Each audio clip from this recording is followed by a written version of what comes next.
Hello everybody and welcome back to my attempt at a speedrun around the planetary systems. Following on from the last 3 episodes, I've had time to edit those and get them uploaded. And the reason I'm on the pause screen is just so we can have a quick discussion before I get going. I think I've managed to finally figure out what's going on with the timer. It's because I used the minus sign to reset the timer. And of course, when you're entering values for hinges and that sort of thing, I have to use the minus key. So as soon as I press the minus key to set the minimum height on the hinge, it reset the timer. The other problem is, I think every time I start off OBS, it resets the timer automatically. For some reason, it's not a continuous timer. So as you can see, what I've done is I've added up all the 3 times from the 3 previous episodes, which is the time so far, 7 hours, minute and 20 seconds. And that might be a problem.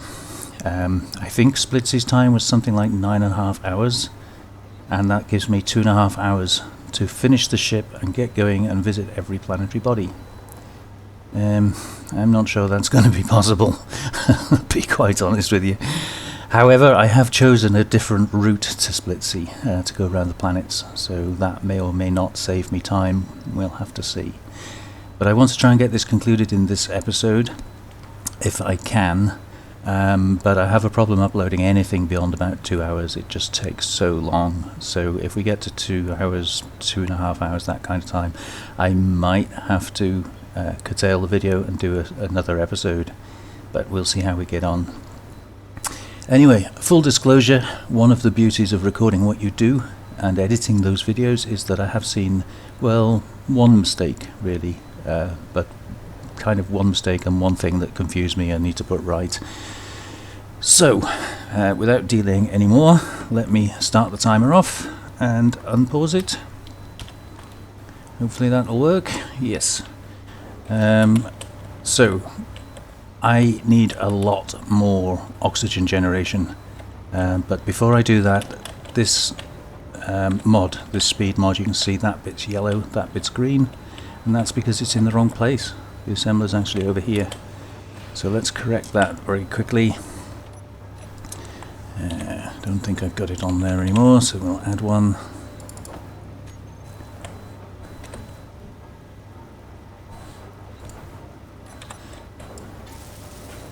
There we go. So both green, beautiful. Right, the other thing I need is to get things ordered.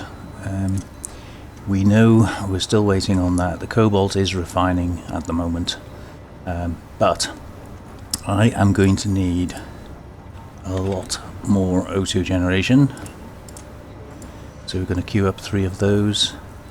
I'm going to need more cargo containers. I think just the small ones. We've got a couple that we can move, so I'm just going to order 2 of those. And what? Conveyors maybe? A couple more of the conveyor junctions. Just a couple of those. And then thrusters, obviously, we're going to need... Oh, okay, that's a large one. Right, so I'm going to go for a batch of 10, and 1, 2, 3, 4, 5, 6, assuming it picked all those up. So we're going to get all of that ordered, and I need obviously more ice. Let's just have a look what the ice situation is. Okay, so we've got a little bit of ice at the moment, not a great deal, but I don't really have many places to store it. So I think what we'll do is just grab some of those. Oops, button. And we can stick them on. I want to maybe try and put another couple of engines on, so let's try... Where are we? Something like that, I think. The engine can go on and connect to that. And that will connect anyway, so we'll put 3 more of those in there.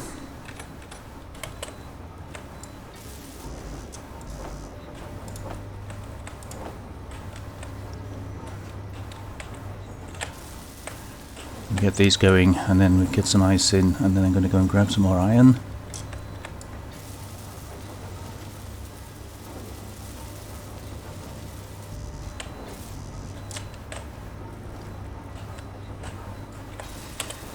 I think we're pretty good on the other stuff, so we might need a tiny bit more nickel. But I think, generally speaking, we're not doing too bad on that.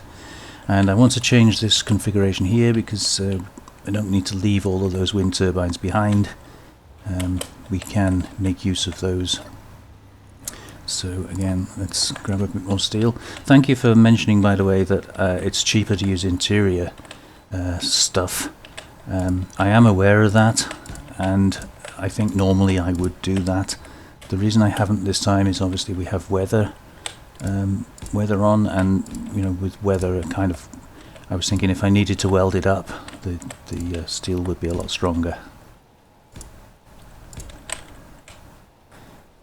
Right, so I'm just going to support that there, and yeah, I think that's pretty good, and that allows me to take this thing out here. Give me a bit more room to work. But I'll leave those turbines running for now, but it means we can take them down afterwards. Okay, I've also had to change a heart on these. I was going to put 3 thrusters on the sides, 1, 2, 3, but I'm not intending being very manoeuvrable. I don't need to be manoeuvrable, so I think 1 will be enough, and we'll just stick it in the middle there. Right, let's get this thing out of the way. Let's just check first of all. Yeah, we are empty. Good. So 9 batteries, unlock. Oh, that's a bit far away. I'm deliberately not mining ice just at the moment. I know we need it, and we need it desperately.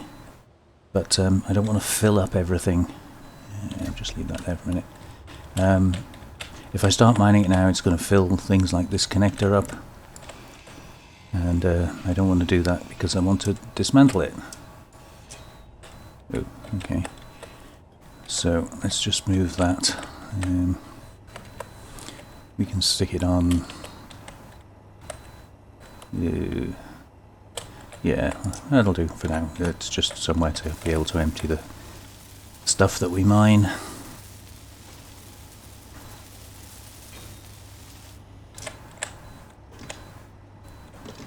All of that, rescue those, and then I can dismantle this bit. Can't dismantle those cargo boxes yet because they're bound to be full.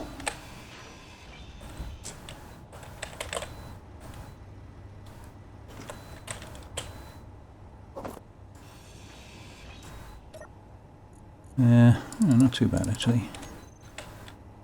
Let's just try that. Yep, good.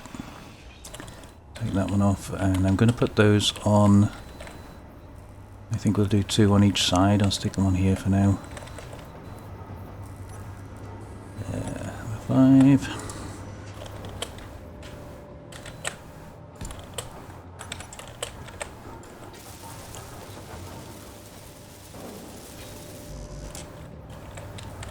Ooh, and it's dark again.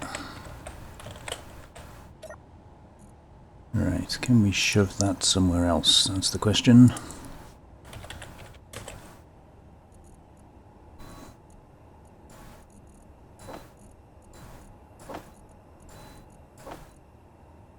Hopefully that won't fill up again.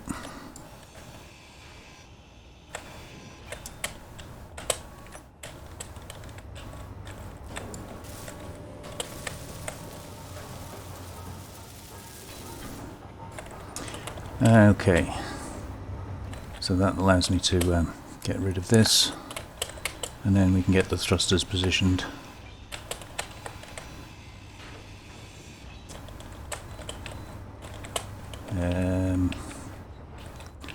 Just bring that forwards there, I think.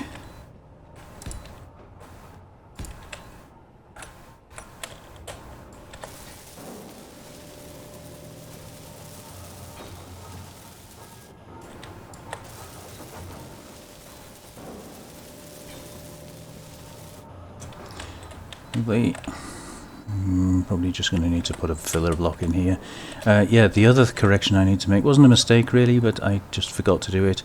We've called it, or I've called it the wrong name. It's actually a sorter, and that kind of confused me because originally it was called a conveyor sorter. And I saw the conveyor and thought, oh, that's wrong. But no, it is the right thing. It's just a conveyor sorter. And the other thing I forgot to do, we've got it allowing ingots out, but you will notice that I have connected my scraper drills. So we also need to allow ice out. Simply because we're picking up ice with the scraper straight into the refinery. It needs to be able to get out of there. So let's grab one of those.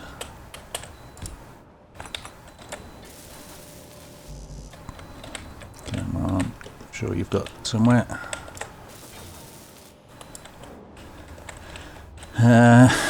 Right, what else? We're still waiting on the jump drive, which I think is just cobalt, so that should be ready pretty imminently.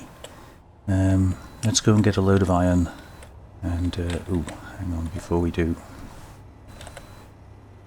Are we still processing ice? Yes, we are. I was a bit surprised it hasn't gone through it. I would have thought it would have gone through it already, but apparently not. So we can switch those on.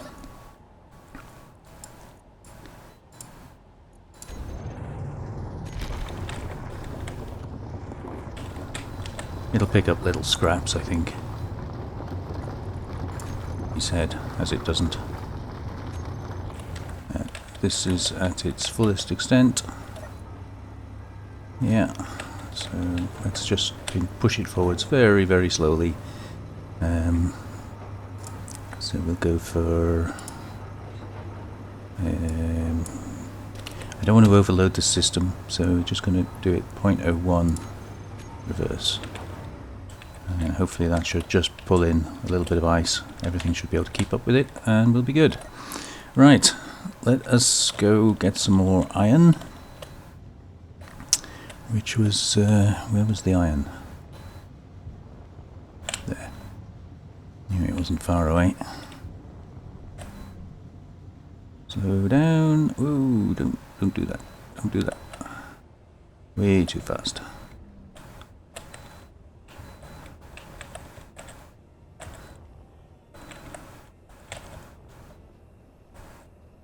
And put my ejectors on.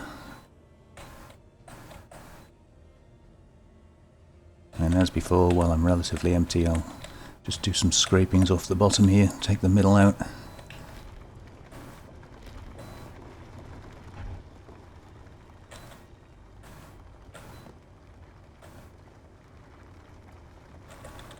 You see, we're still nose down at the moment, and I don't have much thrust in that direction, so as soon as I start picking up weight, I have to level it off a little bit.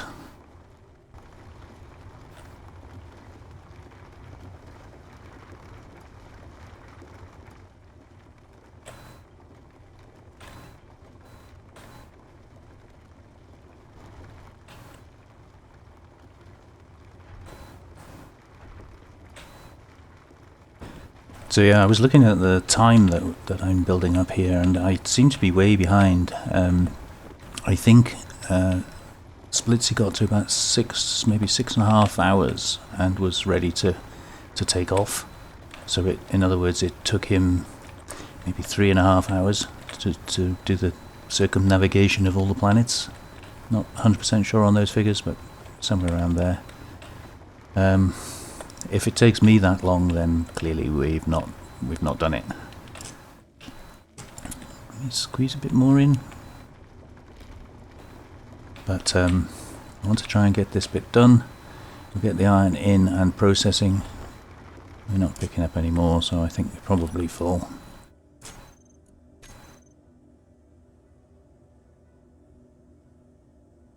Yeah, connector's full, yeah. So yeah, I've ordered up all the components for the thrusters and things. Hopefully we'll be able to just go around, get those thrown on, and collect a load of ice. We're going to need a cockpit, we're going to need a gyro, What else are we going to need? I mean, a camera on the front would be nice, help me to judge the distance of the planets.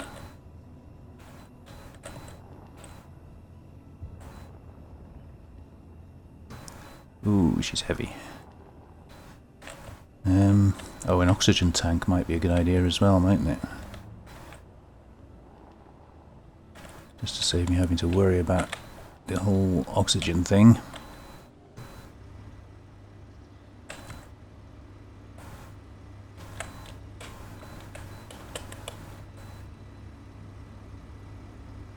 There we go. 7. Switch engines off. Go on to recharge and switch off the ejectors, of course. Throwing all that hard-earned ice away.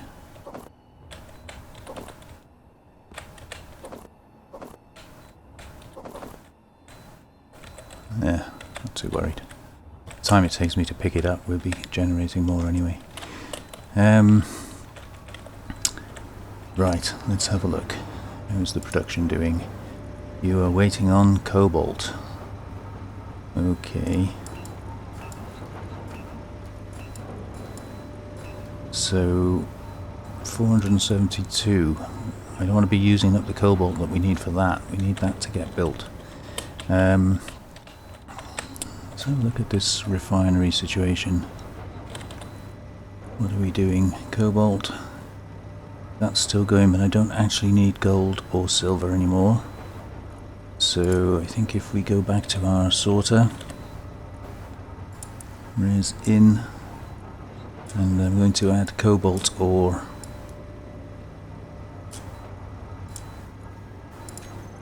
To that, and then we can take a couple of thousand of that, chuck it into there,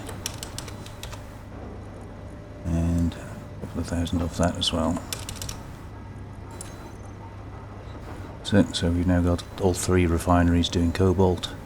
I'm not sure we need all this silicon. I don't really have a use for silicon. How much have we got? Silicon ore. Yeah, we've got loads. So I think maybe I'm going to ditch some of that. I ditch it down here, and if I do need it, I can always grab it back again.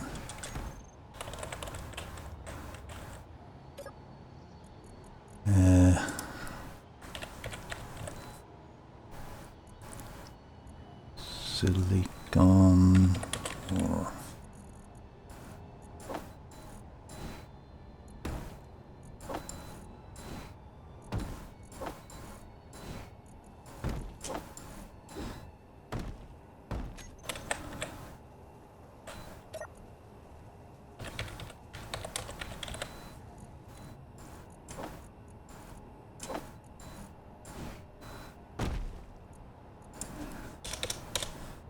Just check that we have got some.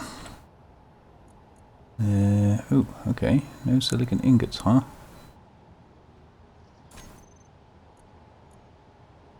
Interesting. Oops, can't spell.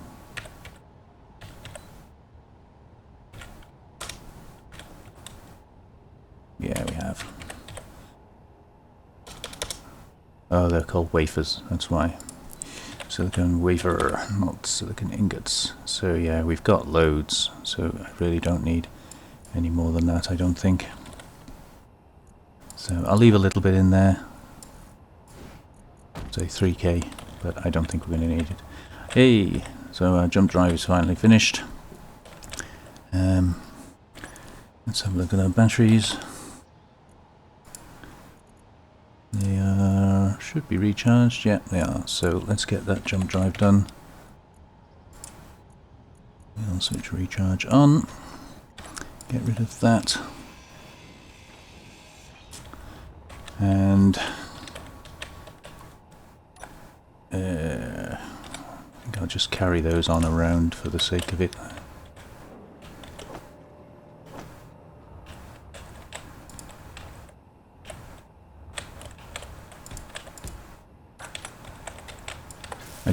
really need those. I'd much rather actually have cargo boxes there, but well, hey.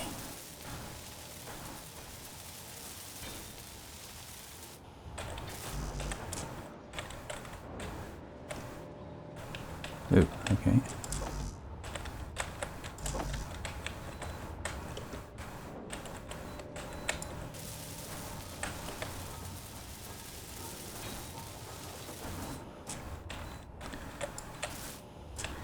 And I'm thinking we need to bring this forwards now to give us some kind of a cockpit area at the front. So the best way I can think of doing that is stick one of those in and a junction on the end of it, and then we can put a cockpit on the top of that, I think.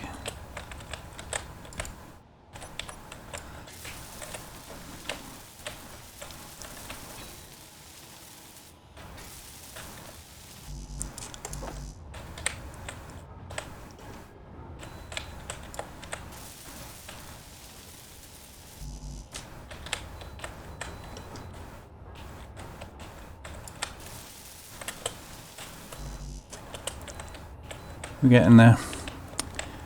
Always more to do. Come on, give me computers.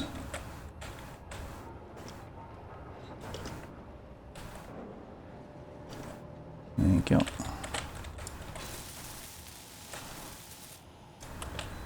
Okay. So, just rest here for a second. Production. We now need, well, I need all those grids obviously, but let's do gyro first of all, which is more grids, and then a cockpit. Jump one of those on. Not actually too worried about the bulletproof glass.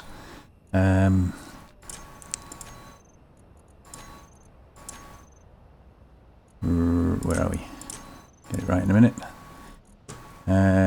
Right, so we need 1, 2, 3, 4, 7, 2. That should be 472. Yeah, and that's what it was trying to order before, in order to make the thrusters. That's the word I was looking for. Right, let me have a look. We've got a gyro on here? Probably not. So, stick that on there. And I'll withdraw from the refinery, of course.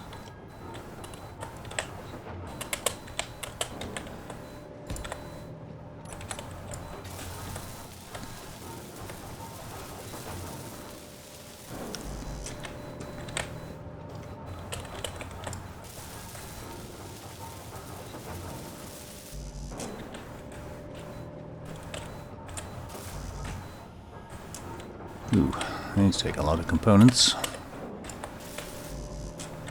5 computers. Why can't you do 5 computers?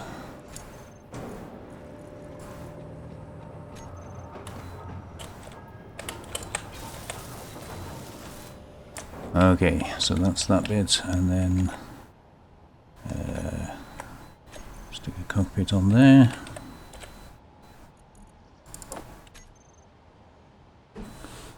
Ooh. Haven't even got a steel plate.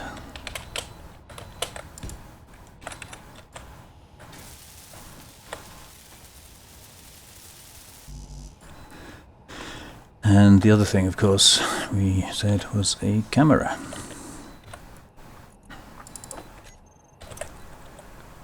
Which, of course, I don't have the stuff for.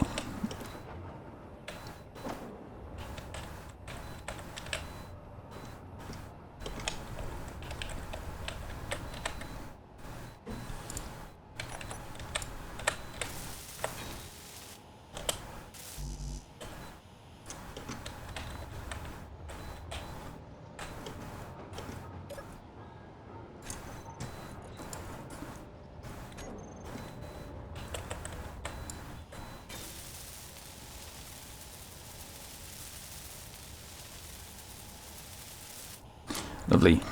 Right, while it's catching up with the grids, I'm going to go and grab a little bit more nickel.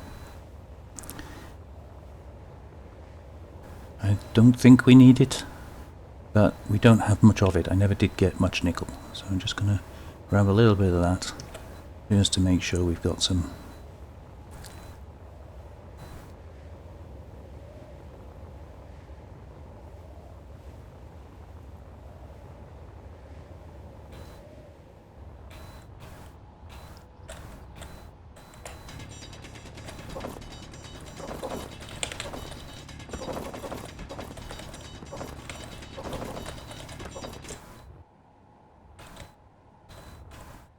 Can't tell where the bottom is. Oh, there it is.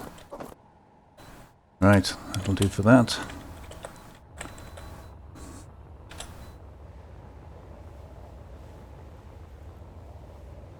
We know we've got more than enough silicon, so we don't need to worry about that.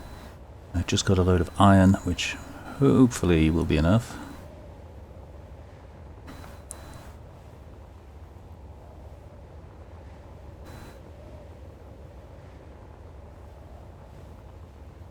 So the only other thing might be cobalt. We'll see how we are once these grids are made.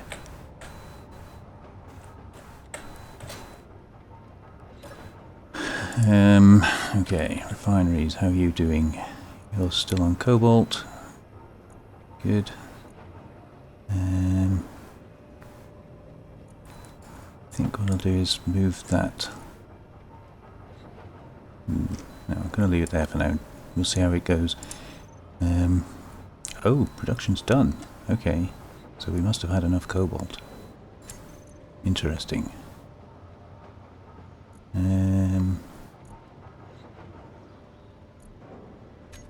Alright, let's try getting some thrusters on then, shall we? Have I got thrusters anywhere? Apparently not. Get rid of those now.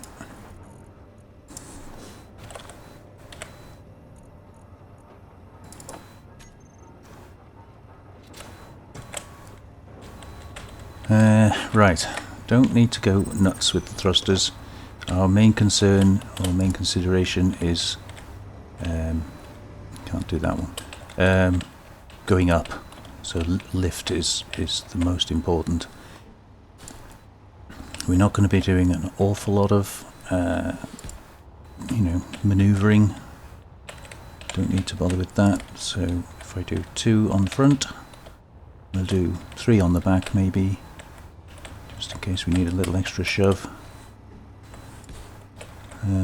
Like that. Don't think we need to worry too much about the top. Just have the one on the top, and then it's lift. So we go for 1, 2, 3, 4, maybe 5. Can't do anything around here because that needs to move. And that's probably a bit close as well. 6, 7, 8.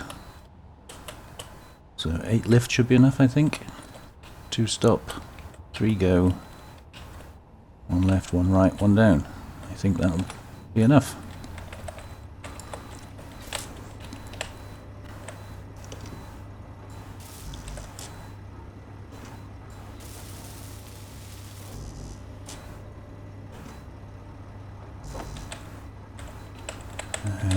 Okay, should be a quick way of doing this, I think.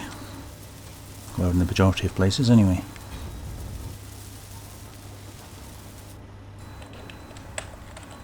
So,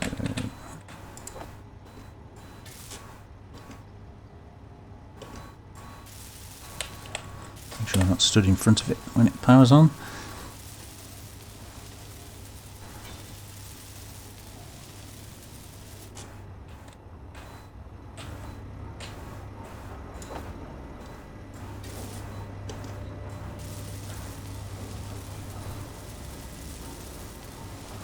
So we'll have 1 more to go. I can't put that on at the moment because the piston's in the way.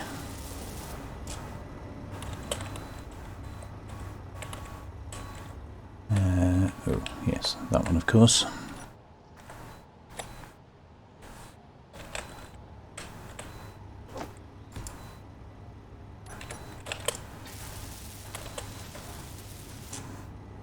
Oh, missed it.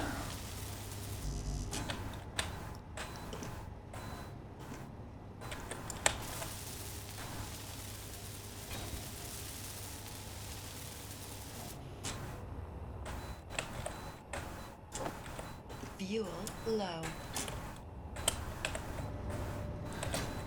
Okay. Fuel critical. Quick recharge.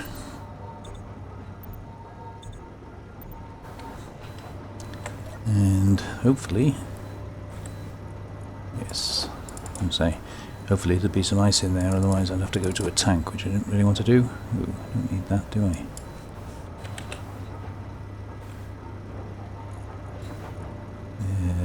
Chuck it in there.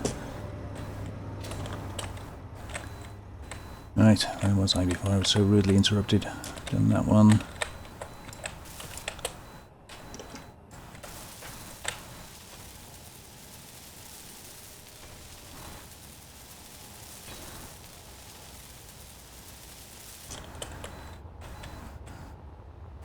Yeah, if I was building this to look pretty, I would obviously take a lot more care and time around the cockpit area at the front.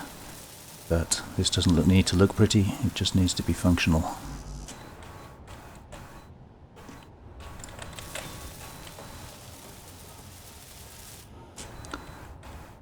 Okay, that's all those done. This one.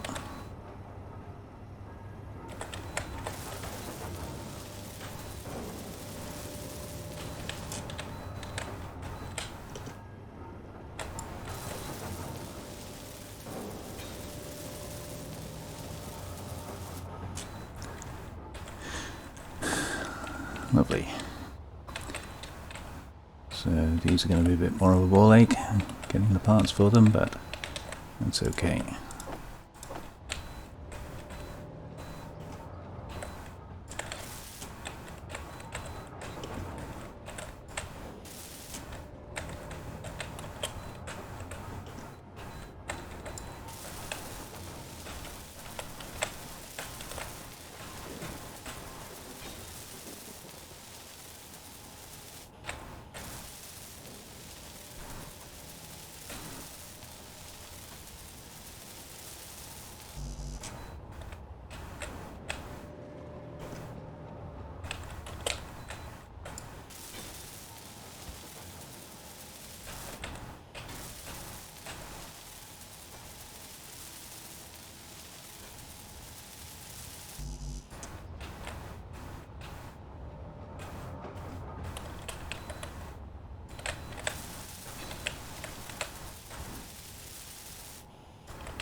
Right, I think something else I would like to do, I know we've got some more thrusters to go, but I'm going to change these for cargo boxes.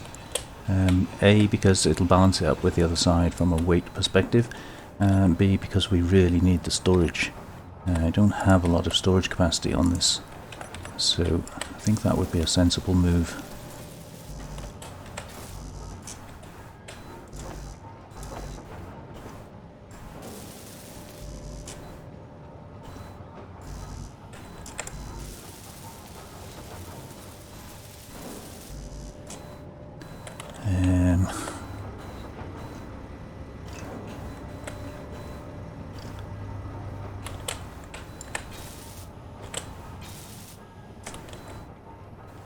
Right, how are we doing on tanks and ice and things?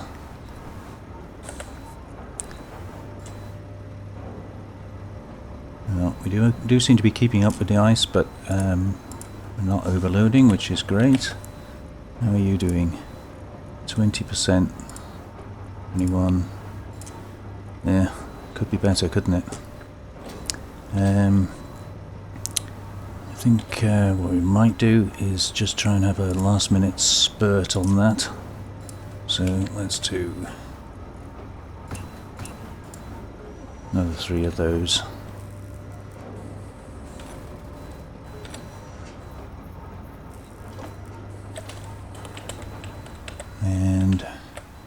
Where can we fit them?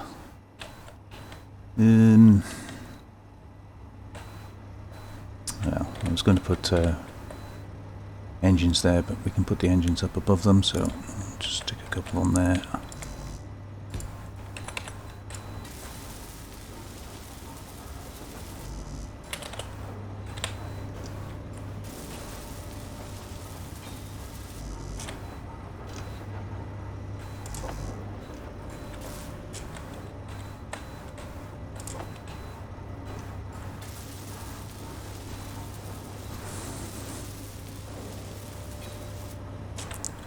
Okie dokie. And how are you doing? Are you fully extended? You are. Okay. So, I think if we drop that hinge a little bit. That's that one. And where are we? Lower limit. Minus 50. Get away with that. Got to be a bit careful when you're doing it on the drag, because if you go down too far, it just clangs out. Yeah, I think that'll be alright. And then this one, we're on 801 and reverse. That should just keep the ice coming in while we're doing the rest of these thrusters.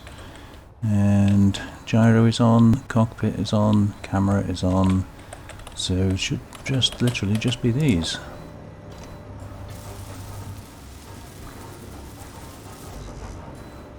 Oh, should have got the rest of the stuff before I finished welding it.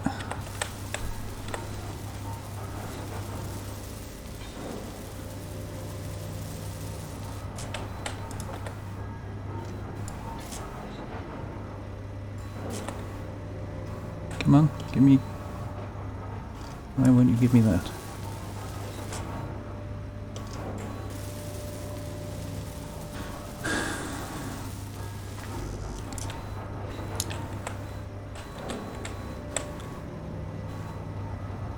Okay, build them then. Should have already built them. Thank you.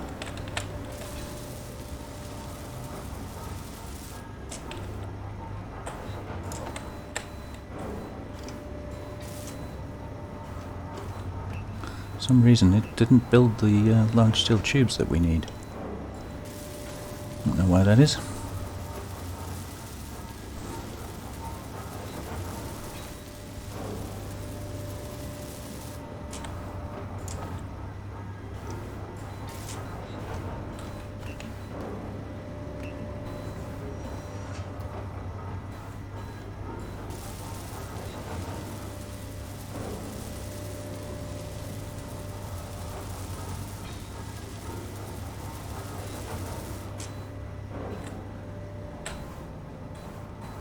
Where can I grab some components from? You'll do.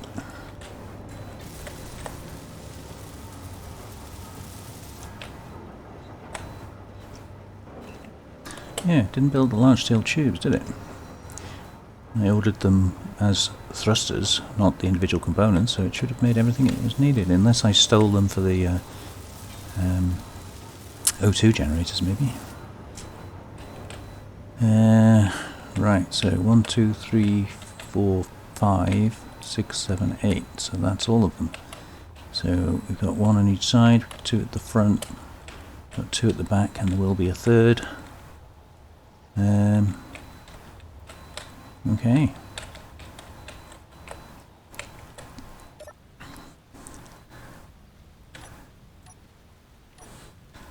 So park this out of the way. I was going to take the little ship with me, but I decided against it because it's extra weight, and we might need all the weight savings. Ooh, there's lightning coming in order to come down fast on a planet. Might not want to have that extra weight. Oh, I hope that lightning doesn't hit. That would ruin my day. And I was going to put some more engines on here, just for quick recharge. If I put those 8.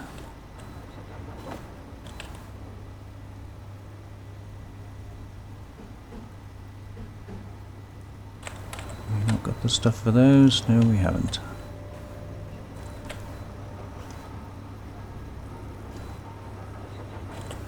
Oh, can we not draw them out of there? Just doesn't like letting you draw them out of the engine itself for some reason.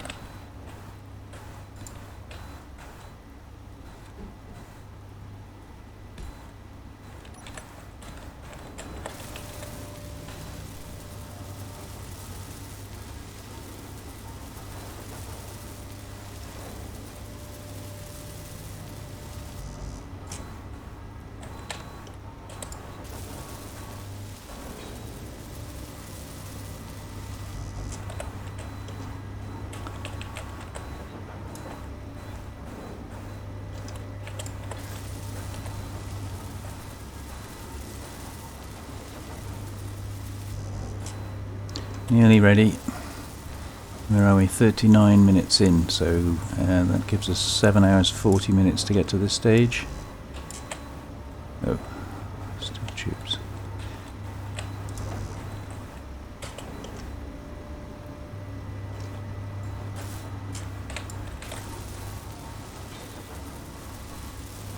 There we go. That should give us a little bit more power generation for the jump drive.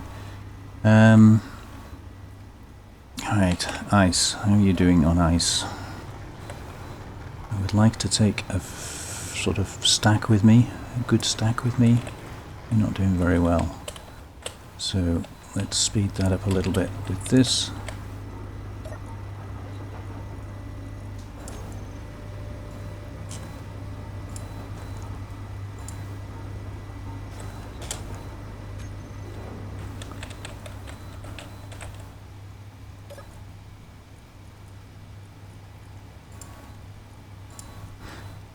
So I'm going to go quite fast because we're not scraping much off the surface there.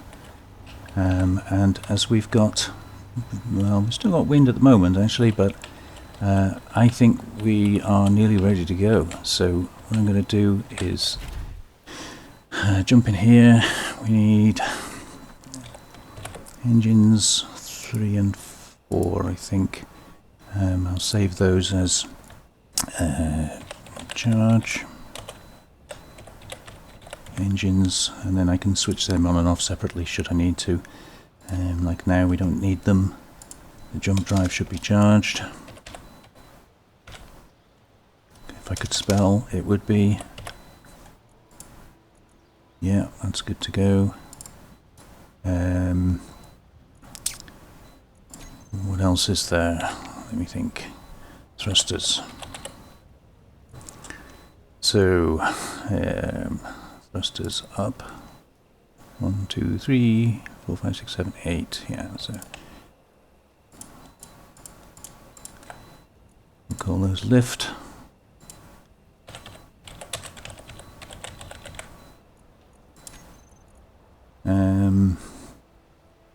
That's about it. So we want the jump drive. Decrease distance, increase distance, jump, and I'll put a recharge on off just in case. And then lift thrusters, we want decrease override, increase override, and lastly camera view. I think that's all we need. I hope that's all we need, because that's all I'm putting on. Ooh, that lightning is dreadfully close.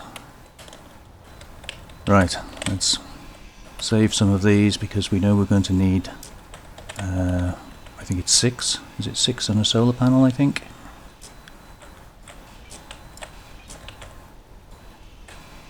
Inventory full. In fact, we could do that now.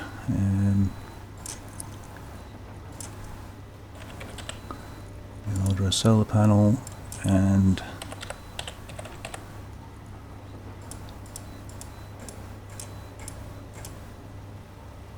7 of those.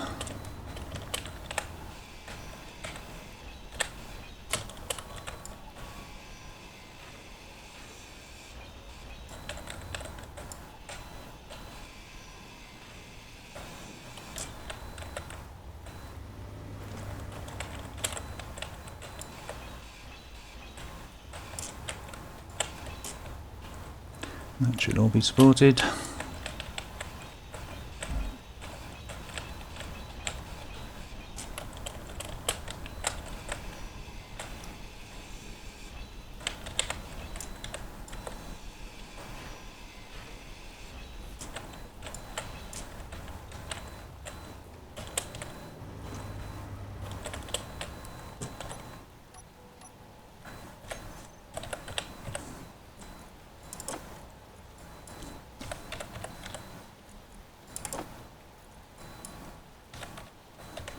Just add these onto a separate thing.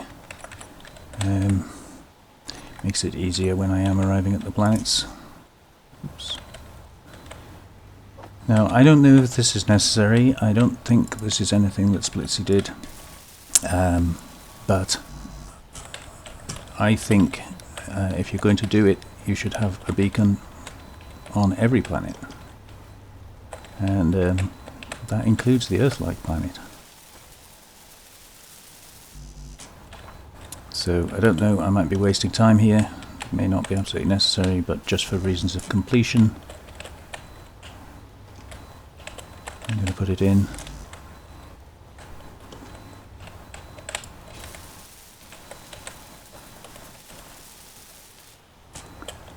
Okay.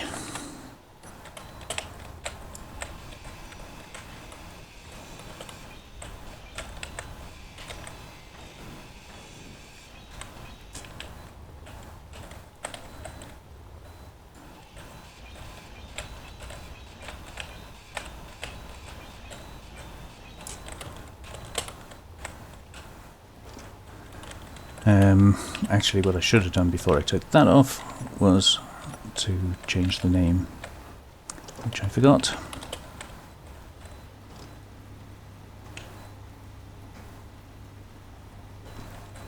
Why can't I draw out a display? Come on, don't be silly.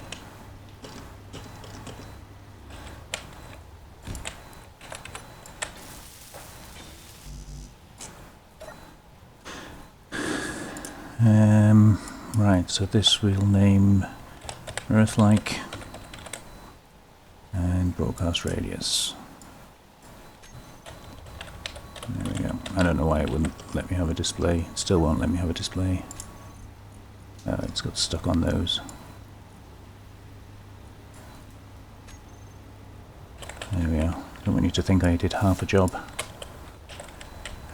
Right, now theoretically we've got everything we need to fly.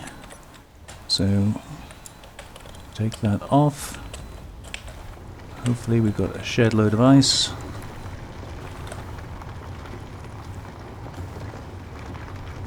Yeah, we're clanging a bit, but that's not too important. We got a little bit of ice. Good enough. For some reason it's straining.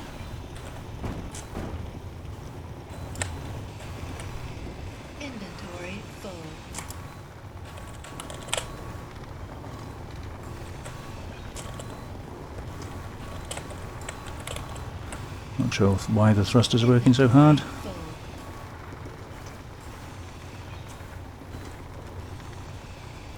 Inventory full. Inventory full.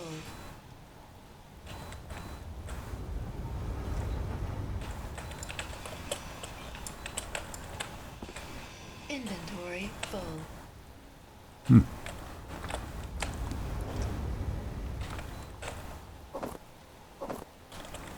Want to leave components here, I might need them.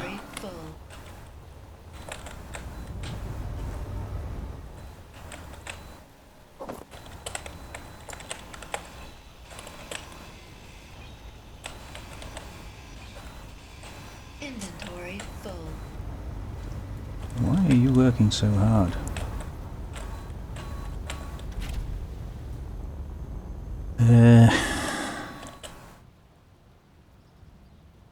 Not sure. Definitely a ship.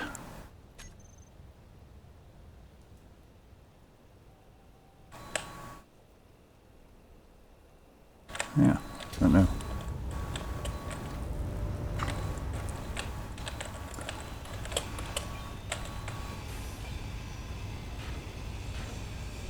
Let's get these off and get out of this storm.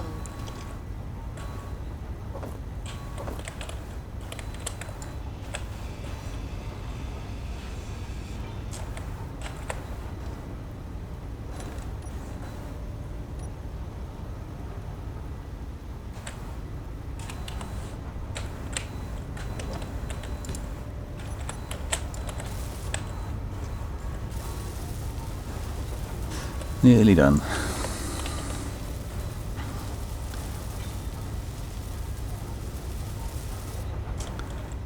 Okay, so we've got filthy weather, absolutely filthy weather to take off. I'm sorry, I can't see much either, but let us get out of this weather and begin the inevitable. So I'm going to put override on. I'll do full override to start with. Let's back it off. Dampeners on. There we go. Get out of that horrible weather. Right. As for have we got enough? That I don't know. Got that up while I can.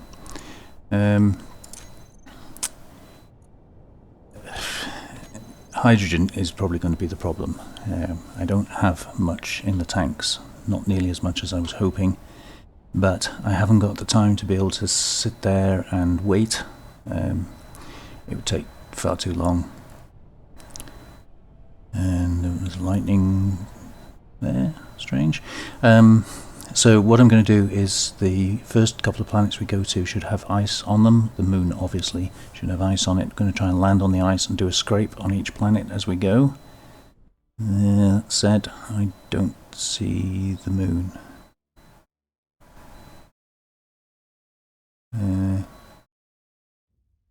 Where is the moon? Is that it, or is that a cloud? No, I think that's a cloud. Oh.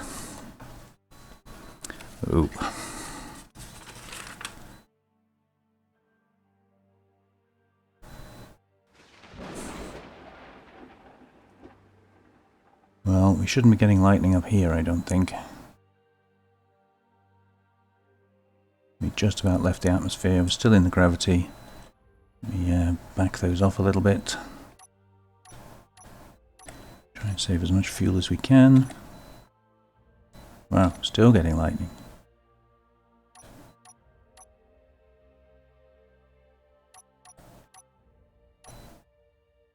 There we go, just holding. Anybody see the moon? I don't see the moon.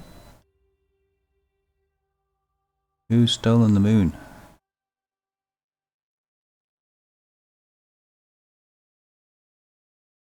Oh well, we just have to wait until we get a bit more height. We're still in gravity, so there's no rush at the moment. But, oh, what's that down there?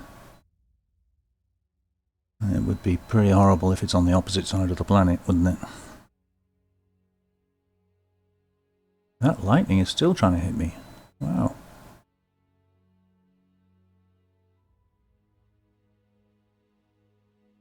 Yeah, I think that's the moon over there.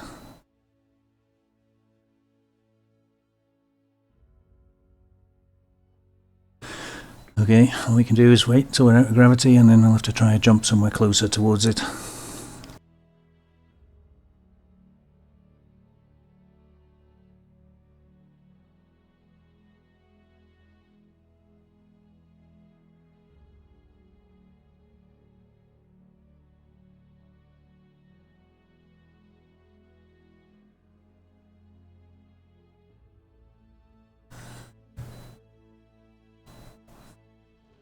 Just trying backing off the override a little bit. See if we can. Oh, there we go. Save a little bit more. So we're up to 25%. That's not too bad. I mean, I'd have liked 50 or 60%, but that wasn't to be. So we're going to go with what we've got. Kind of like to be able to see my next destination after this as well. I was planning after the Earth Moon to go to Pertram. which I don't see.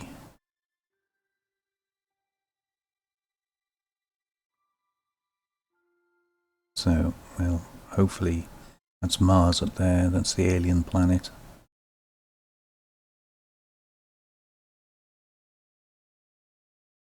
I'll have to hope it appears in view as soon as we kind of get going.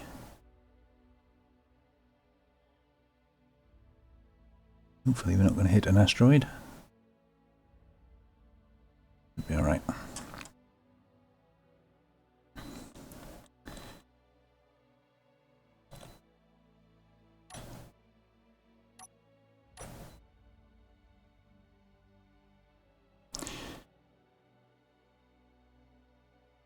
Ooh. What's that over there? Is that Triton, I think? I think that might be Triton. So if that's the moon, Mars is kind of above us. So I think Bertram should be over there somewhere.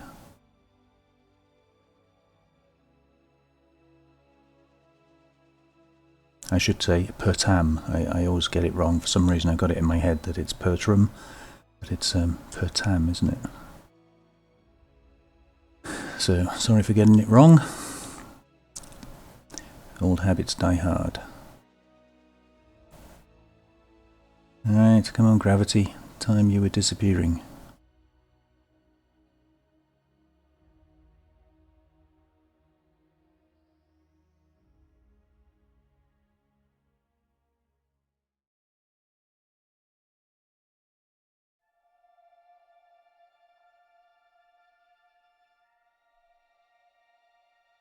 No, still don't see it.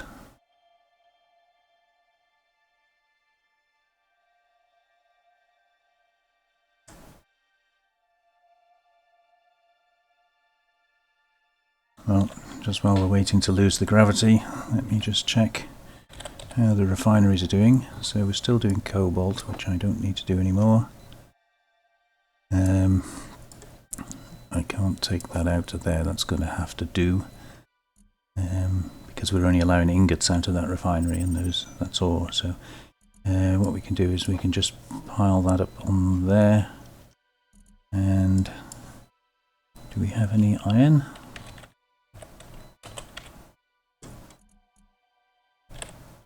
No, we don't. We've done the iron. Okay.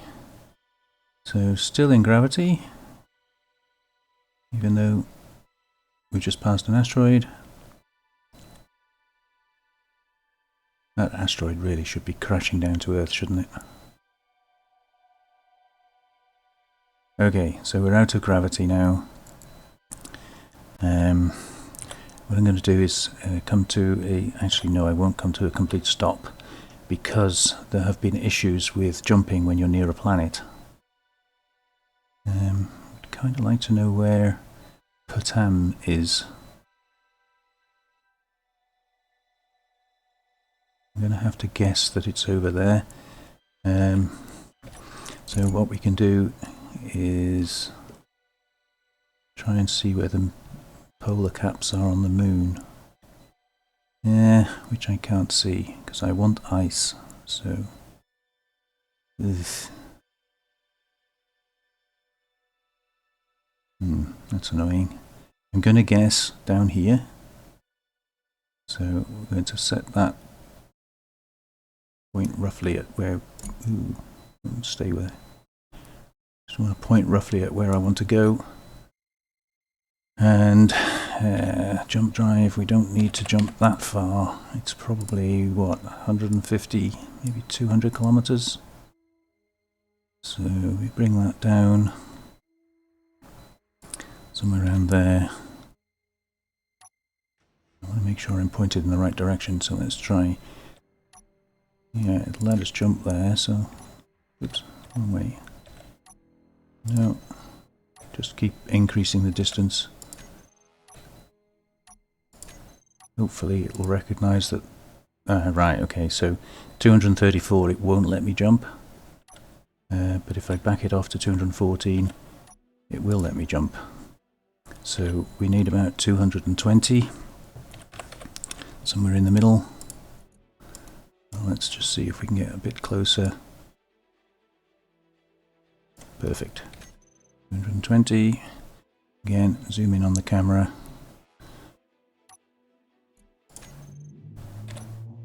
Lovely.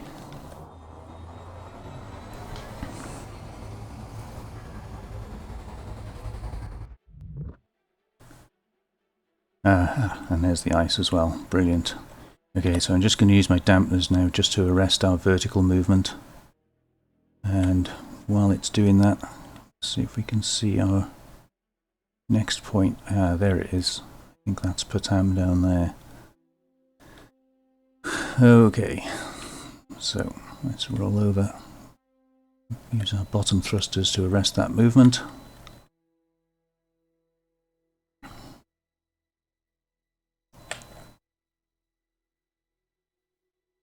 For some reason, we're not stopping.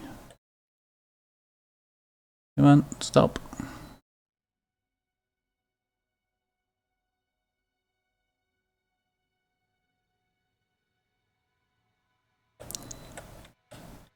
Okay, I want to make sure our travel is in the right direction with no sort of drift on it, because I need to try and land in the middle of that crater. And obviously once we get closer, gravity's going to start pulling us in. So hopefully that'll work.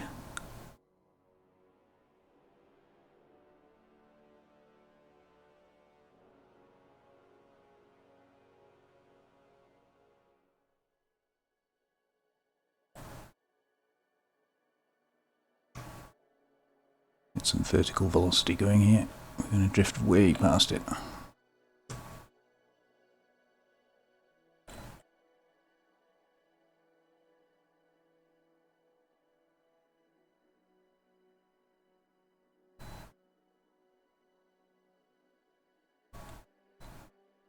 Doesn't really matter which ice I land on, but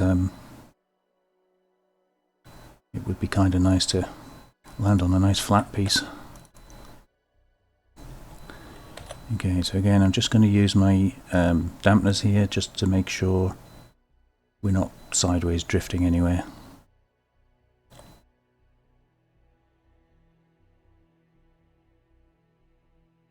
And we've still got overdrive on, that's why it wasn't correcting. You knew that, you saw that.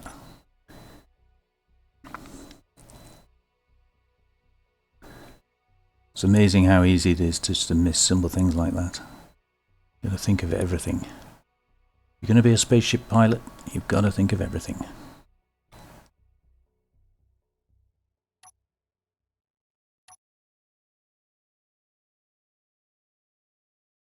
I'm coming in carefully here because we don't know the ship, we've not flown it before, so kind of just want to make sure we don't crash on our first landing.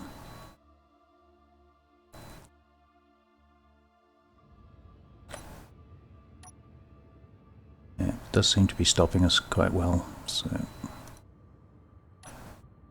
that's perfect. So just find a nice bit of deep ice if I can over here.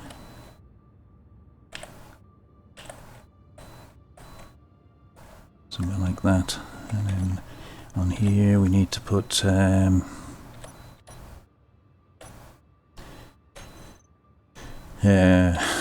scraper, yeah, reverse.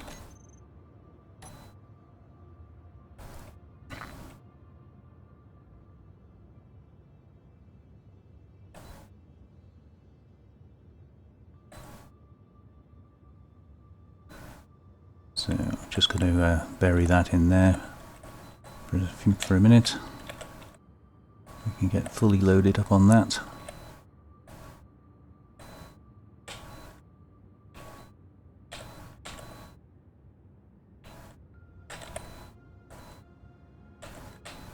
Perfect. I'll leave that to go. Right, so we need a beacon. Ooh. We need to close our helmet as well. That'd be a good idea, wouldn't it?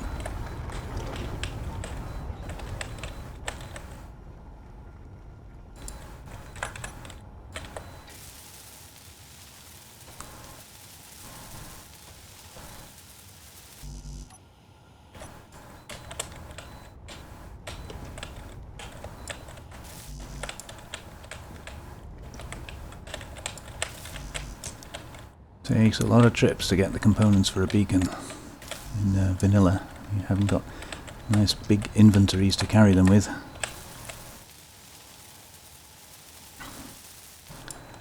Okay, so control panel so that we can talk to it, and a solar panel so that it can charge.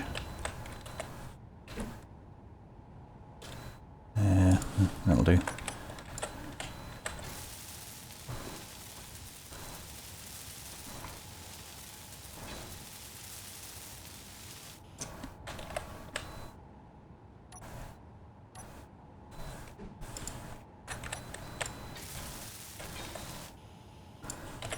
And then I'll set that as Earth Moon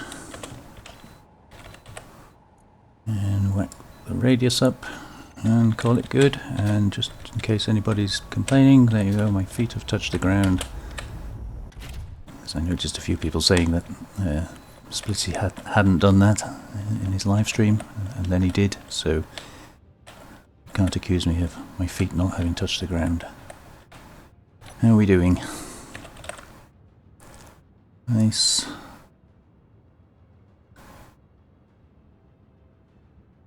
$42K, $42K, $42K, perfect.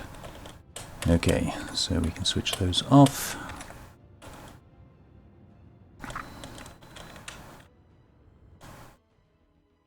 And line ourselves up for the next jump. So need to get out of the moon's gravity, which shouldn't take too long.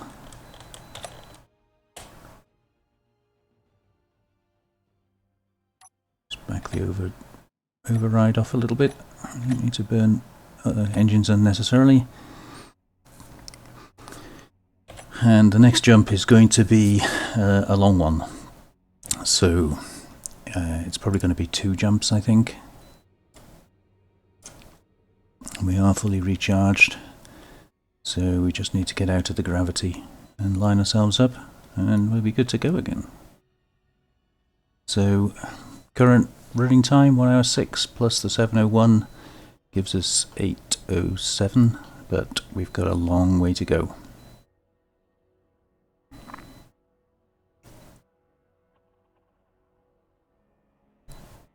Okay. Switch that off. Go to our camera. Where are you? There you are.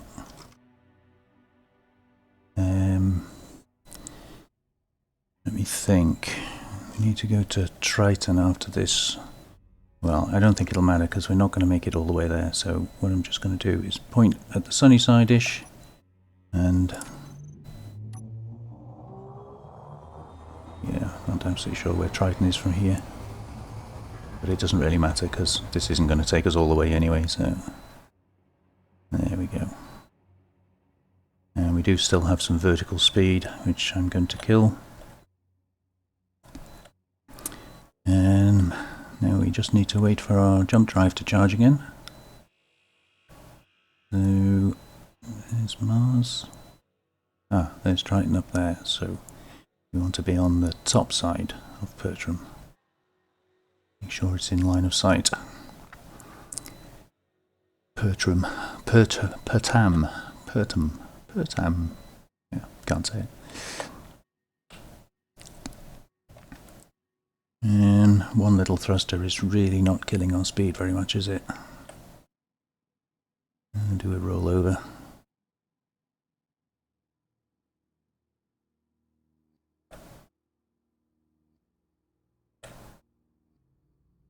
There we go. I can put forward thrust on here and zoom forwards, but honestly the distance that you're going to gain through doing that is negligible, so make sure we're realigned.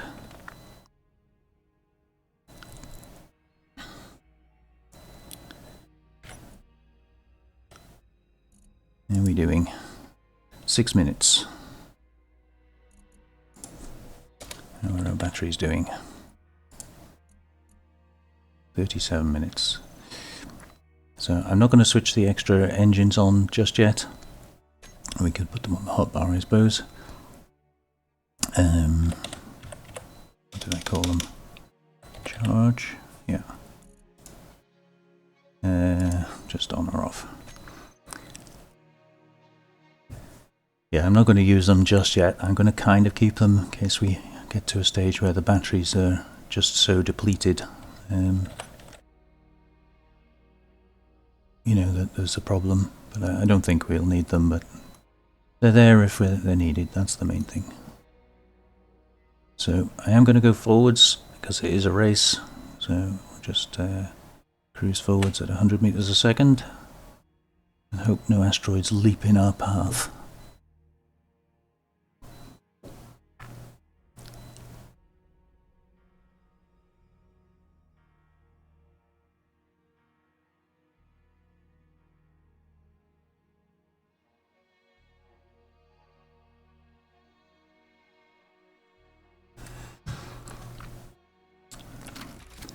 Oops, not that button, that button.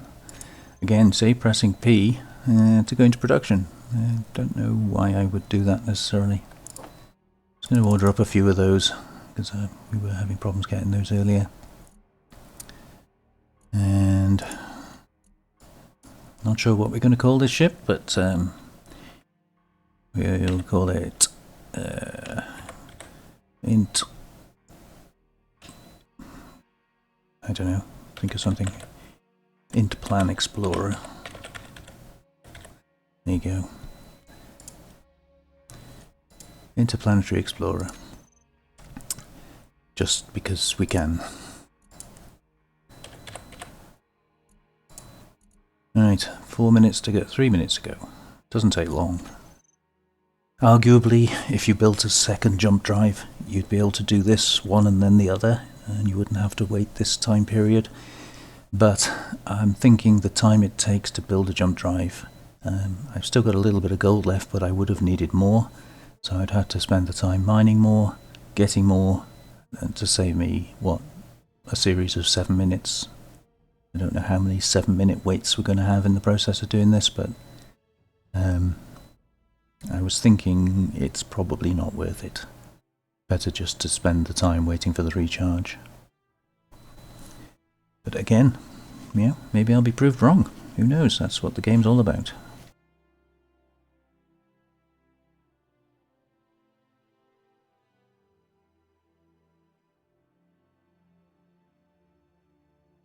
We'll be able to see as soon as the jump drive is charged anyway, because the yellow on it will turn green. So don't need to keep checking the menu. I'm just inquisitive to know how far off we are.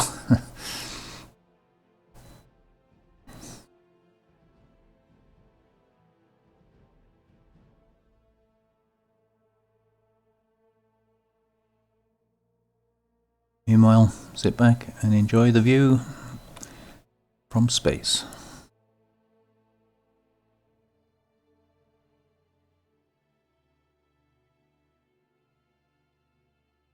Seeing a few red blips about. I hope we don't run into one of those.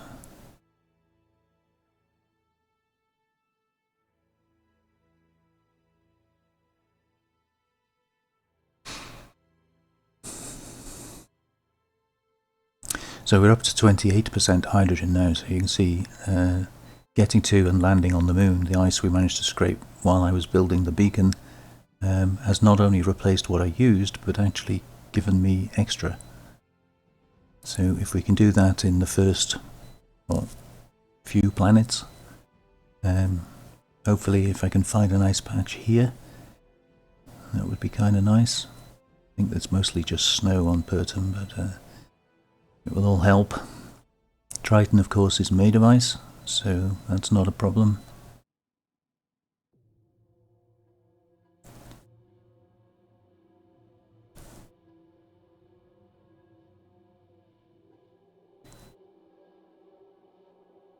Come on, jump drive.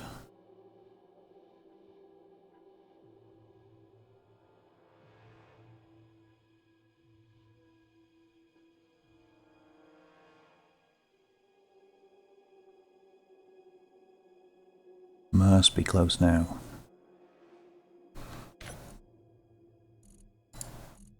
25 seconds.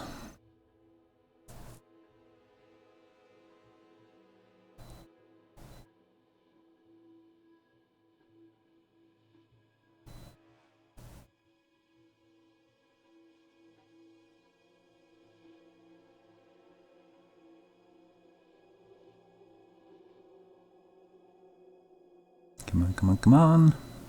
Turn green. There. Okay, so make sure we're lined up with something. We said we needed to be kind of over here, didn't we? So we'll go for there. Oh, okay, so we're closer than I thought. Okay, so it's allowing, what, 1960? Can we get any closer?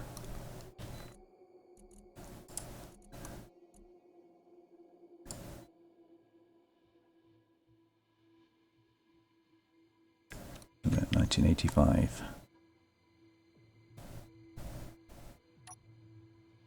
No.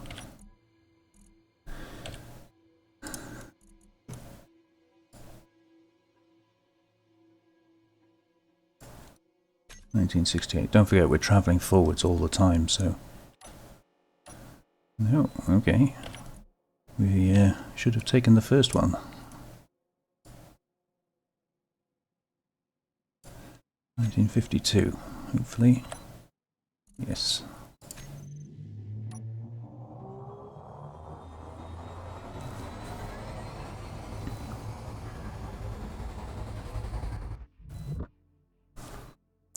Lovely. And we're still travelling forwards, nice and fast.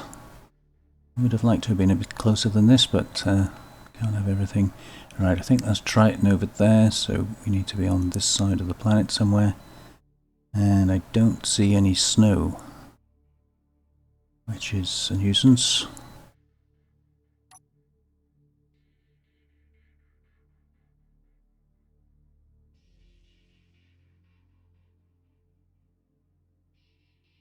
Oh, that's okay. Not to worry. The main thing is to get down, get the beacon placed, get back up again, get off to Triton. Maybe spend an extra 5 minutes on Triton, see if we can generate a bit more hydrogen there.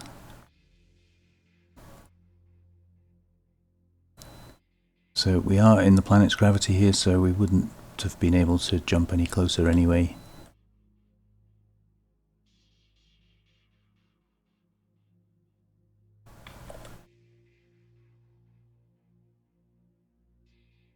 Alright, just got to try not to crash.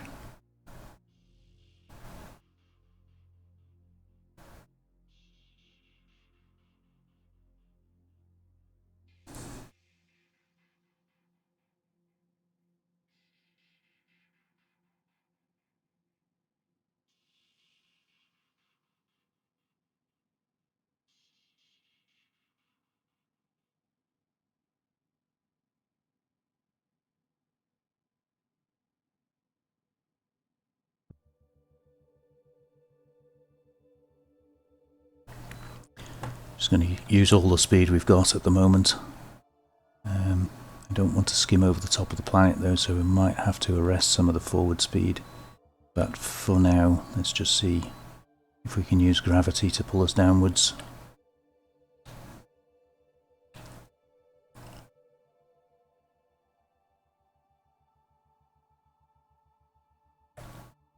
Kind of like to know where we're going.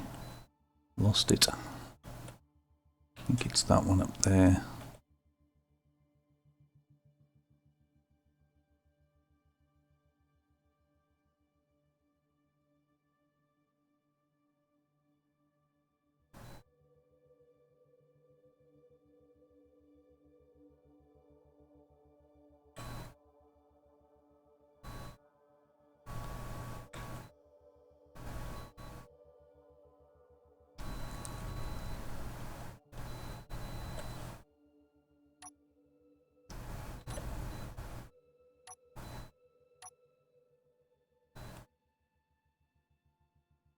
Strangely, don't have an artificial horizon.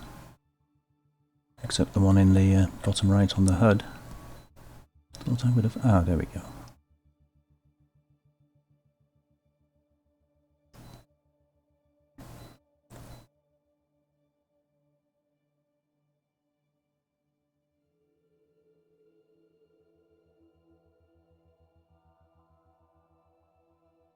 So, not really too bothered about where we land. Somewhere flat would be good. Somewhere with snow would be even better.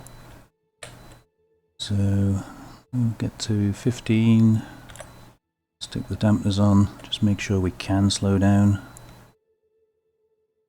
which we can. And pull forward a little bit.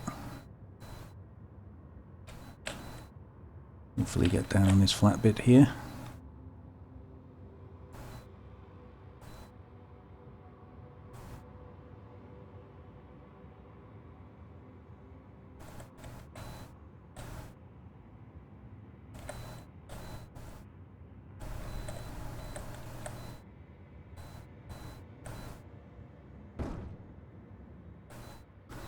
Perfect.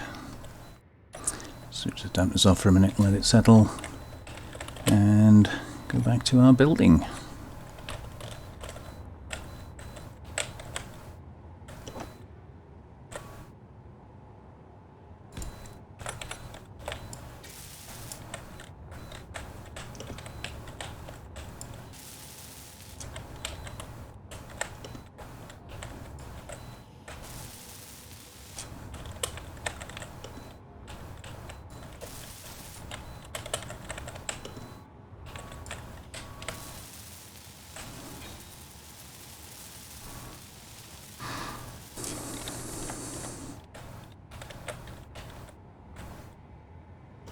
One of those, and one of those.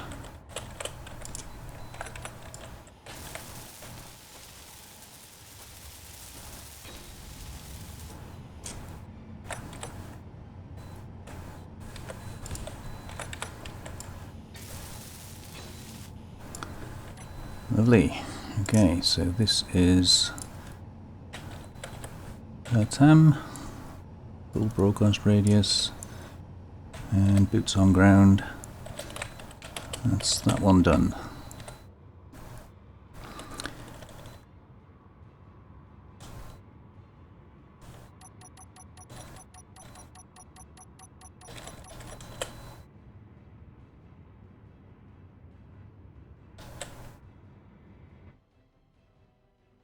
On with the next.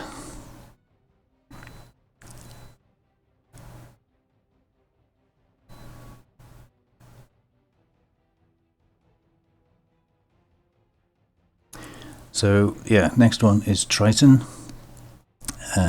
We can pick up some ice on Triton, but as you can see, we've got 31% in the hydrogen tanks. So, well, 30 now. So we are actually better now than we were when we left the Earth-like.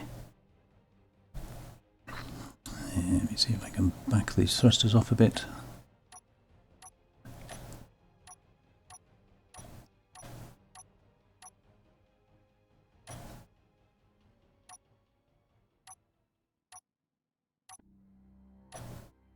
Perfect. Right, where the heck is the next one? That's Mars, that's Earth. That one?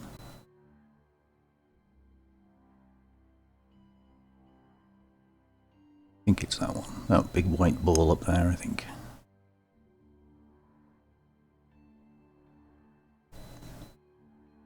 So you're going to ask yourself, why did I choose this route when pretty much every jump I have to do is 2 jumps?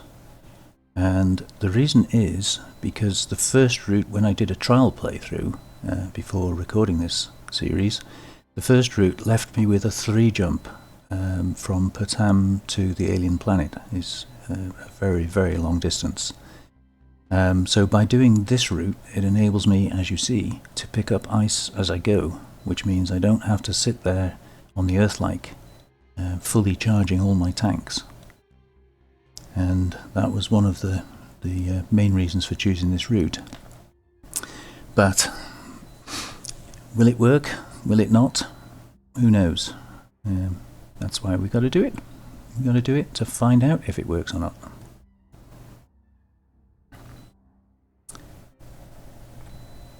Right, let me try backing those off again.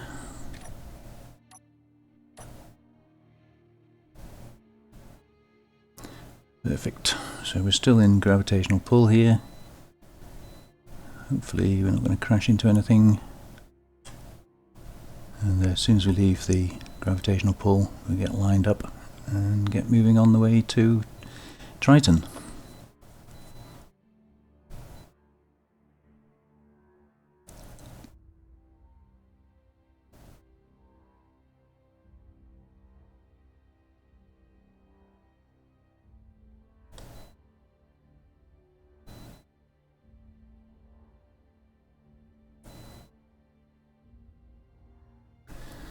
And after Triton, of course, the next stop is Europa and Mars. And then from there onto the alien planet, but via Titan. So do the moons first. It's easier to find the planet after you've been to the moon. So that's what we're going to do. Right, let me kill the speed. Get lined up over there.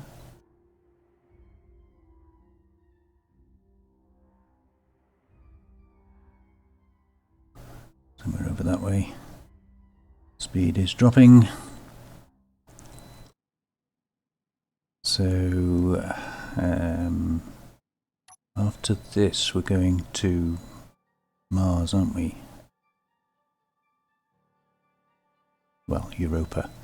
Yeah, which is on the right hand side there. So if I sort of line up like that, and we'll come down on the sunny side somewhere, hopefully.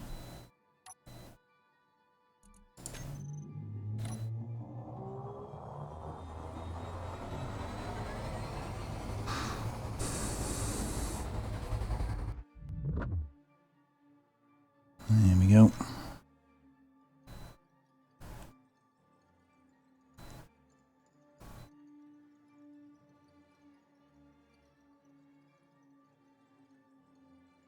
This is where you pray that you're going to the right planet, because if you've got it wrong, you're going to be revisiting somewhere you've just been.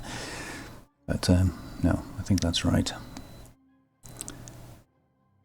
So again, just got to I'll take the dampeners off and we'll start cruising. But we've just got to wait for that jump drive to charge now. So we're doing okay. We're on effectively, or just coming up for 8.5 hours. And we've got Triton, where are we? Mars, Triton, Europa, Mars, and then Titan and the alien planet to go. So, well, we'll see. It's going to be close, there's no doubt about that, but it's whether it's close under or close over. That's what we need to find out.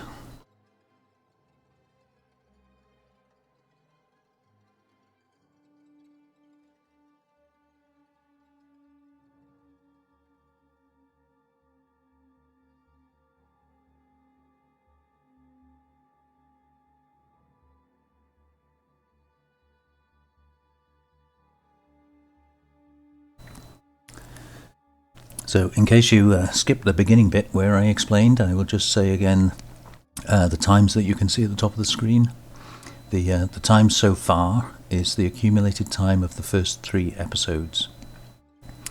So that was the time that I started this episode with, and then the counter that you can see counting up is how long this episode's been running. So total time so far is the 2 added together. Just to clarify that. And I'm deliberately not cutting and editing the videos even though there's a timer running. 2 reasons for that. The first one is in the first 3 episodes I had terrific problems getting that timer to work properly. My own fault, but well, you live and learn. And the second reason is I don't want people like making accusations about, oh, I cut some out, so what did I do when I cut that out, etc. No.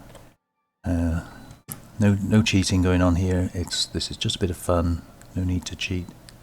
And I thought I would leave the time up there, leave the episodes as a whole, and then if you want to, you can sit there and watch every single frame of the recordings. I think one thing I might do on this I'm going to put the gyro on the hotbar and toggle on off. Reason for that is you can see it wanders. It's always wandering around. Now if I want to sort of come down there on the sunny side and then it keeps wandering off, what I can do is I can line up with where I want to go and then I can switch the gyro off. So I need to get it stopped first. Stop. Yeah, it's just constantly wandering.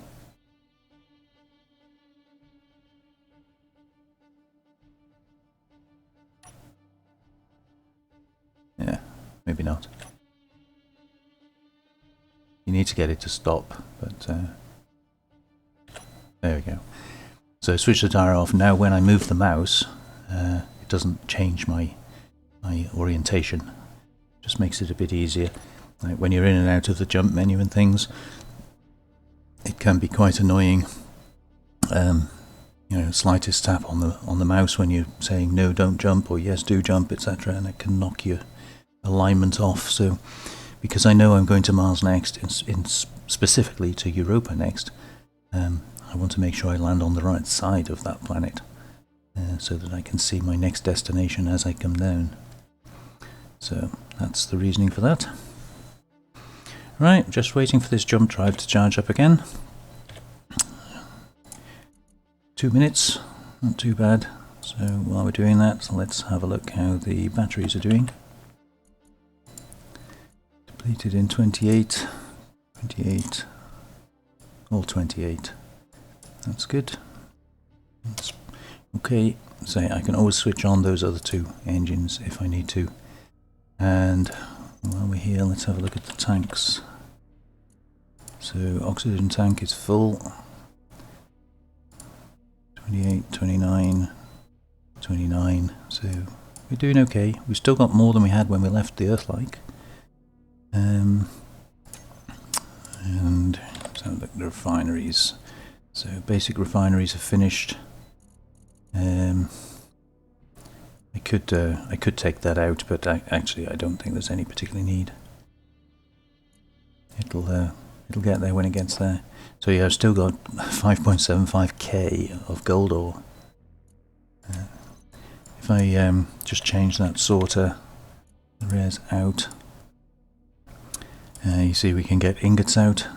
But if I change that to say we can take ore out as well, and then go back to our refineries, then I can take the cobalt out, chuck it in there, and that allows us to get on with these now.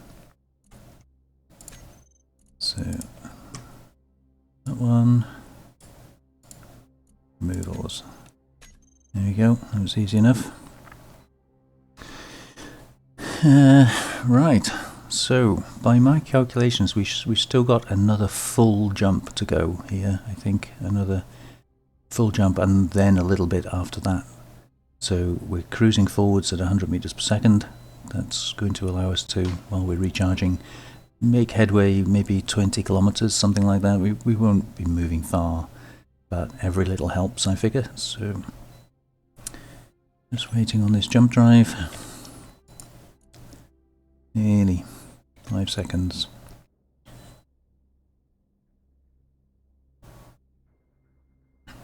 There we go.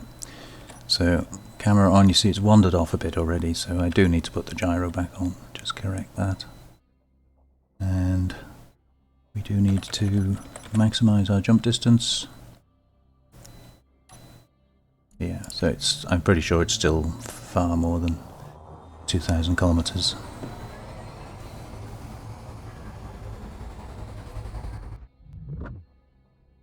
Yeah, there we go. So we've still got another small jump to do. But while we're there, we can grab a load more ice, maybe get a couple of loads of ice, but it does take time for it to process it, so I'm not going to be greedy. We don't want to delay any more than we have to. But we've got to wait for this jump drive again now. So while the jump drive is charging, I'm just going to leave you here with a view of the sun and the occasional red blip. I'm just going to go and get a quick comfort break. I'll be back in a sec.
Okay, so how's our jump drive doing?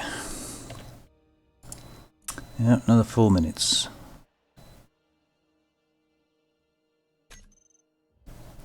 I'm going to check the batteries while we're there, I guess. 22 minutes.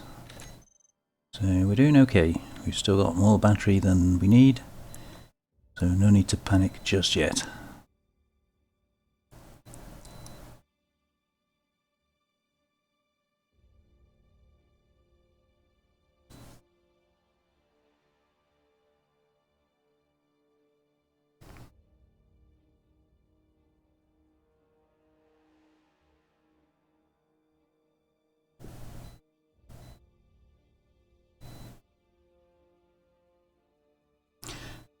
So what about you all, you space engineers out there? Have you had a go at this? Have you made an attempt? How did you get on? What sort of time did you manage to set? And did you manage to do all the planets?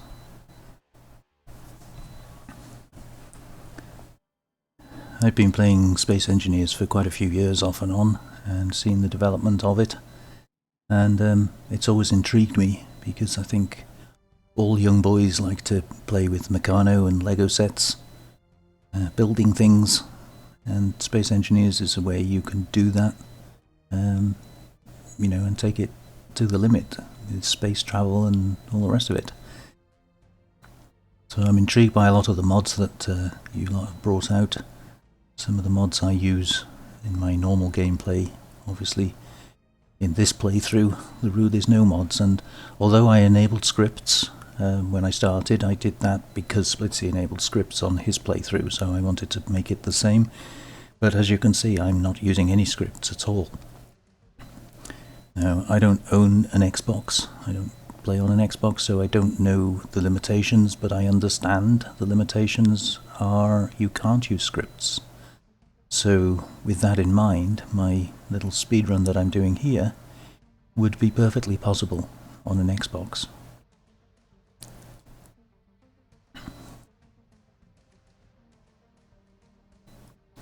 So give it a try. One rainy Sunday afternoon when you've got nothing else that you can do, have a go, see how you get on.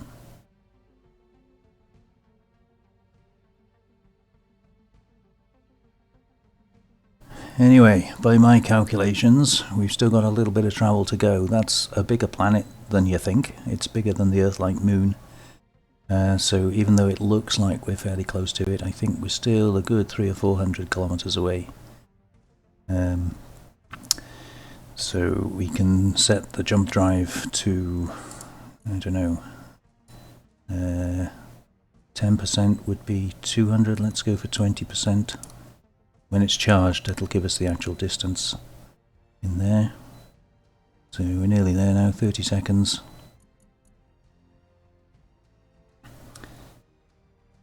And then we can check the distance. And what we'll do is we'll keep changing the distance until it says I can't jump into planetary gravity, and then we know we're as close as we can get, or thereabouts.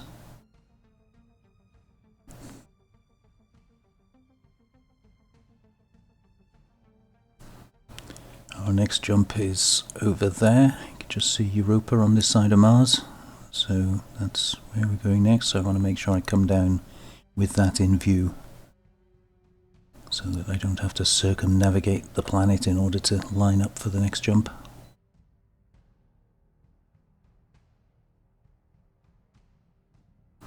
Alright, let's have a look. So 414 kilometers.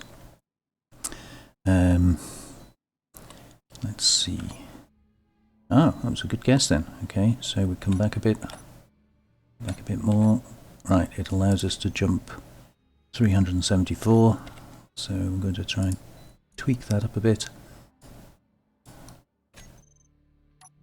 No, can't do 386.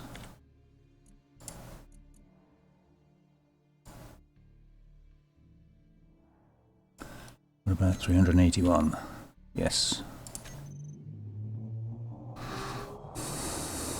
I should have actually checked our alignment before I did that, but we should be pretty close. Beautiful. Okay, so we've got a great big mountain range there, which I really don't want to come down in. So where's the next one? Just see it on the top of the screen there. So yeah, I think if we kind of aim ourselves for this flat icy area here. So again, I'm going to use the thrusters to correct the forward motion because we're going in the wrong direction.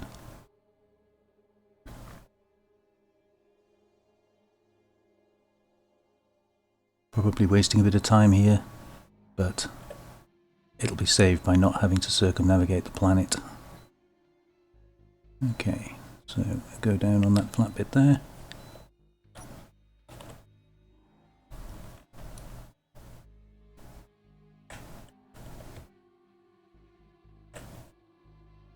And hopefully, can't see it now, it's directly up above us.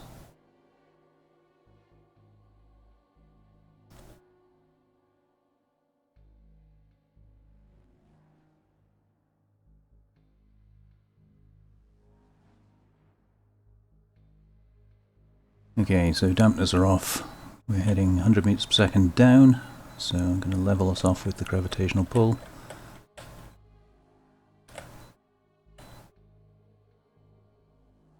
And then we get the maximum braking effect from the thrusters when we get somewhere close. Yeah, still can't see Mars, but I'm confident that it is directly... Oh, is that it over there? Yeah, that's it over there. Okay. I was going to say, I thought it was directly over our head, but that's okay. We can work with that. So, we're coming straight down onto that nice ice field. And then we can lift off and jump straight back to that. Cool. So, I'm going to leave the altitude and the artificial horizon in view. Make sure we stay flat and level. And then when we get down to, I don't know, 3, 4, 5,000, I'll start panicking.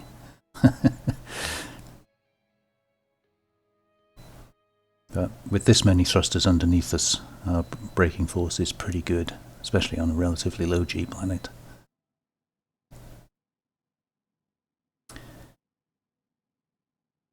Splitsy had a term for it. I'm not sure it was something to do with a suicide burn, where you leave it till the last minute and then apply full thrust to stop you. Not sure I've got that much confidence to try that. You've only got to get it wrong once, haven't you?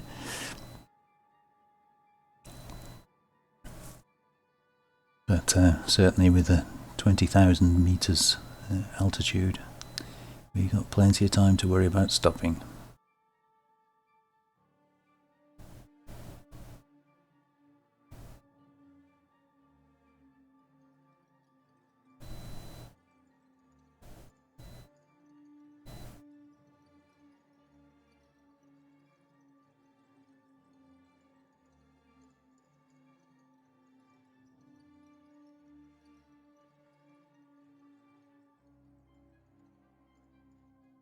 Not quite sure why my nose keeps dropping. Whether that's a gravitational effect or something. Pulling the front of the ship down faster than the back of the ship, strangely.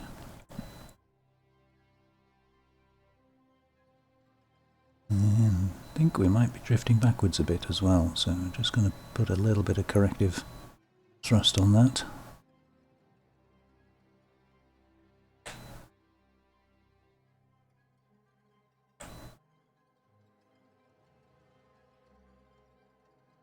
That looks better.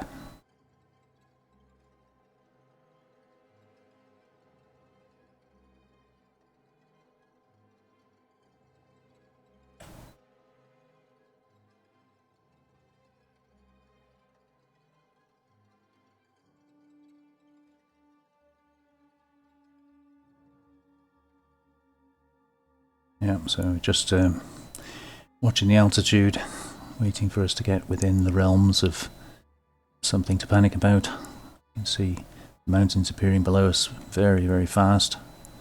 I think we are still drifting backwards as well, but it might just be an optical illusion, so I'm not going to panic too much about it just yet.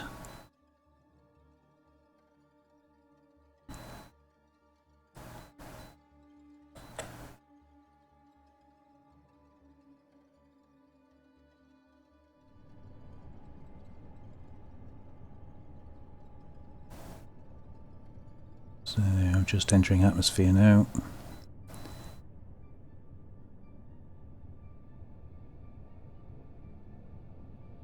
So about 5,000 I'll do a test burn just to make sure everything's functioning, and we're going to be able to slow down and then come down a bit more gently after that.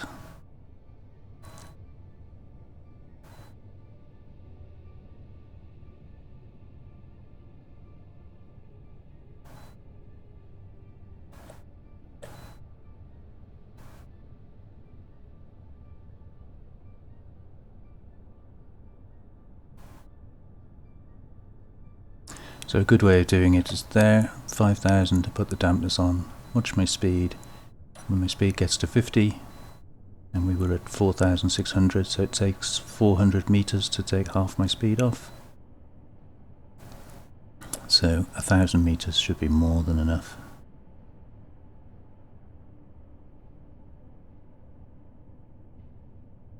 When we get to 1,500 and I'll slow us down again.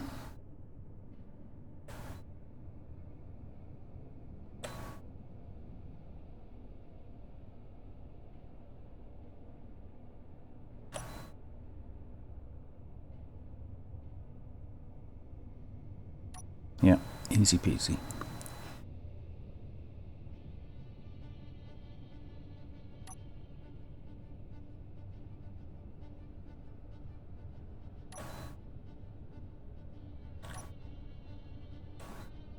Lovely. So just bring us down gently onto the ice now. So leave the dampeners on and just press down to reduce my height in a controlled fashion.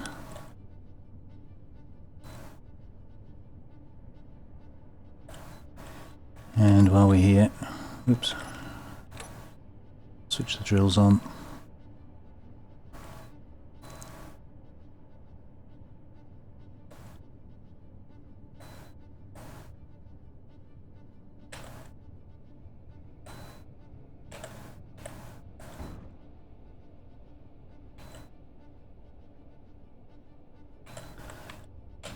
So just run forwards a little bit, get a load of ice.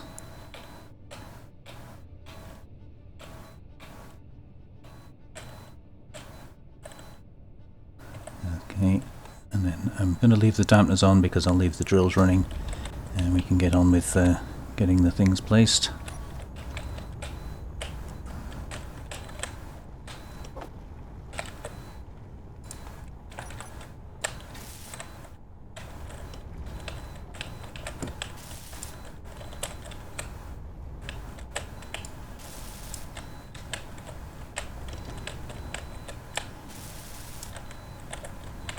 So now you see why I ordered up all of these components before I left.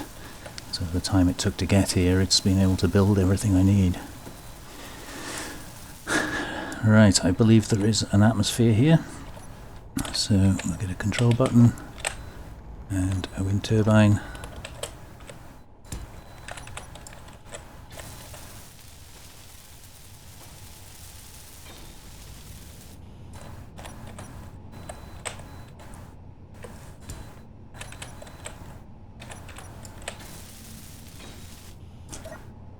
Lovely.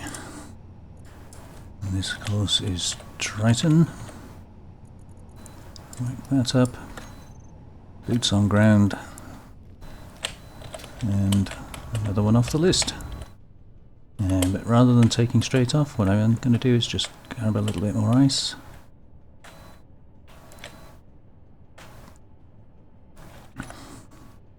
And we'll switch the spare engines on now because we've got more ice than we know what to do with.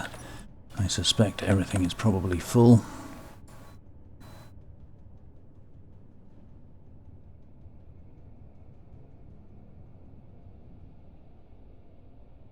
$42, $30, $42. That's for the components. Yeah, so we are loaded. So switch the drills off. And she's going to be pretty heavy because we are absolutely jam-packed with ice. But that's okay.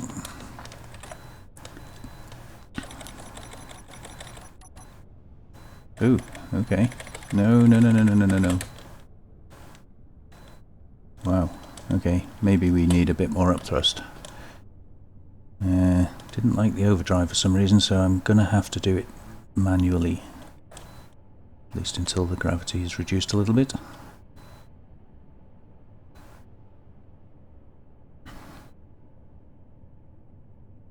Yeah, maybe that extra thruster was needed after all, but I did my trial run with 8 when I did the run just to prove I could do it.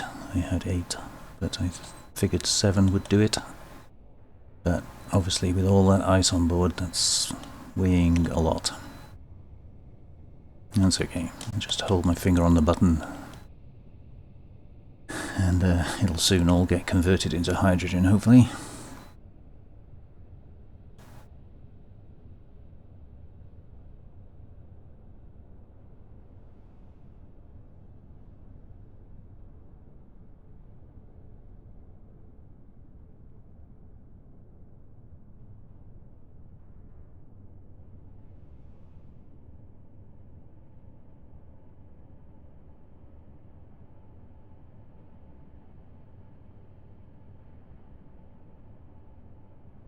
That should be the last ice I need to collect, I think. Hopefully that will keep us going and generate enough for us to do the rest of the trip. But we'll see how the ice situation is when we get to Europa. If necessary, I can always do a quick scoop there as well.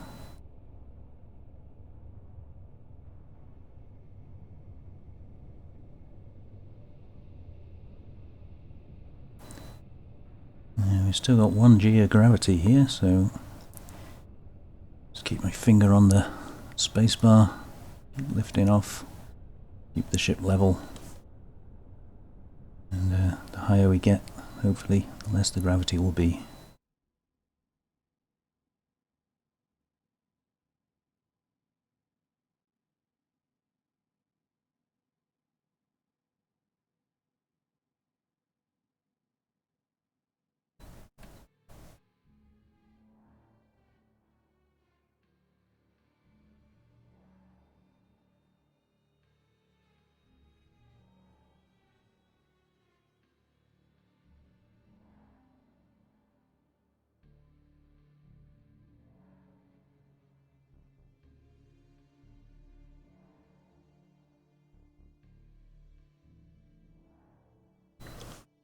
Alright, let's see if we can do an overdrive on the engines now.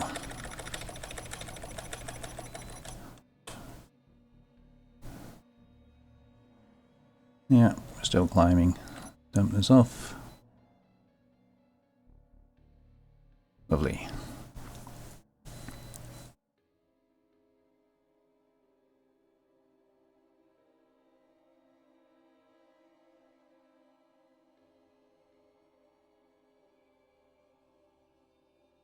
So that was very nearly a disaster.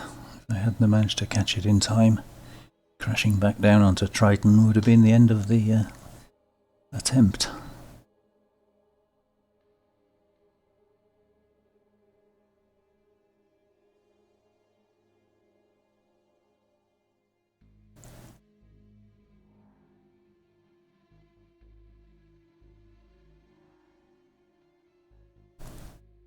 Incidentally, if any of you tried this a couple of weeks ago and had problems with your jump drive and not being able to jump, you'll be interested to know that a patch was released a week or so ago, acknowledging the problem that if you were near a planet, jump drive would not let you jump.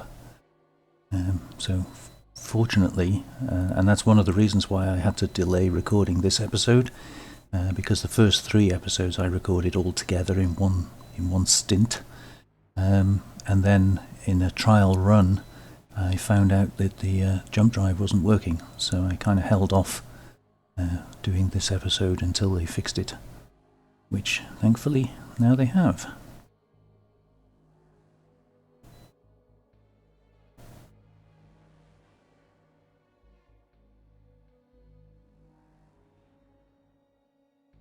So we do still have more hydrogen than we took off with from the Earth-like planet.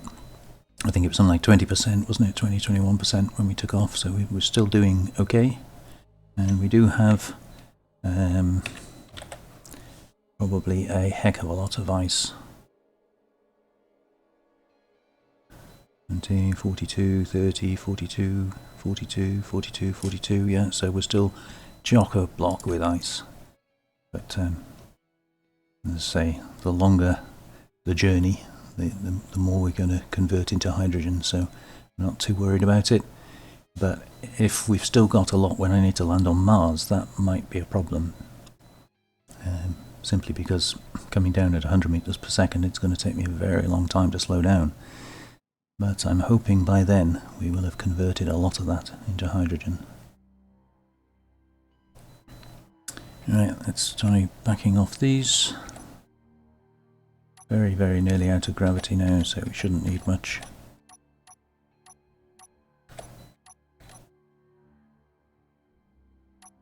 Yeah, pretty good there. And asteroids. Sure we're not careering up into an asteroid. Very good.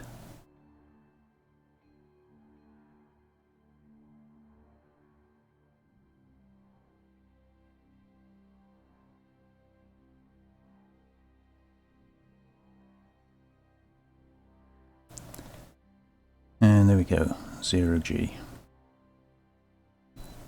So what I will do is flick over.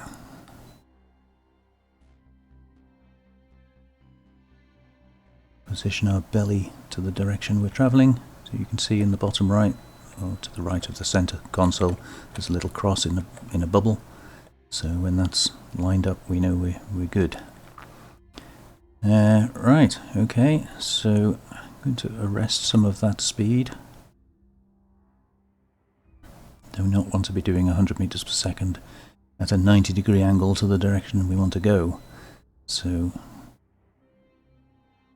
kill that speed, and there we go. Keep forgetting the overdrive. Lovely.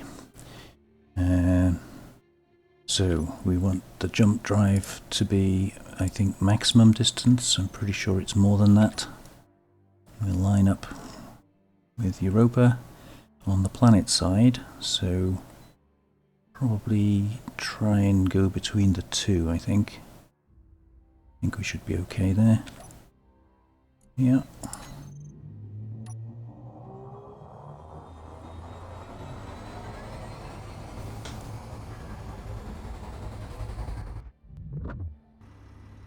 Yeah, so we've still got a bit of a way to go. But at least we're in the right position. So wait for this jump drive to charge. And we'll have a guess at the remaining distance. Difficult to Europa because it's a small body. But I think it's on this side of Mars. So if I align with Mars and back off until I can jump, hopefully we'll be somewhere near where Europa is. But before we can do that, we need to wait for the jump drive.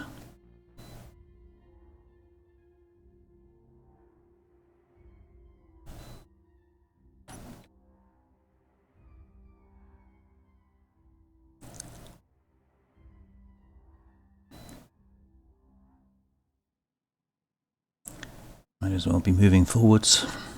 Don't want to be sitting still. Every meter counts.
Not absolutely sure if I can't see asteroids spawning ahead of us there.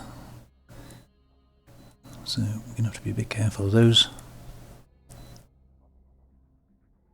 They should be above us, I think, judging by where the crosshair is, but I'll still be keeping a close eye on them.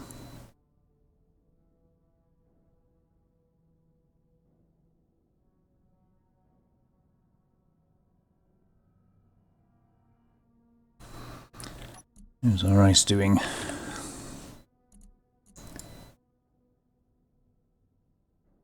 Yeah, still got absolutely tons of it.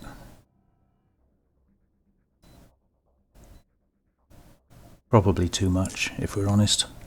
It made the ship extremely heavy, but it did manage to lift off in 1G, so as long as the planet is less than 1G and we've burnt some of it off, we shouldn't have any problems. The only problem will be the suicide burn thing coming into land, so we might have to be a bit careful with that.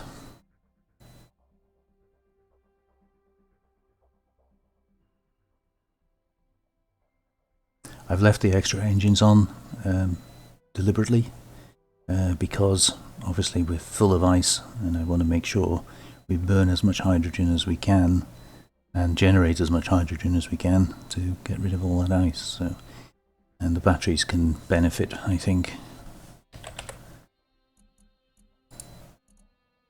Yeah, so we've got 30 minutes left on the batteries, which is up from I think 24 minutes or 22 minutes earlier, so they are, when the jump drive's not charging, they are charging.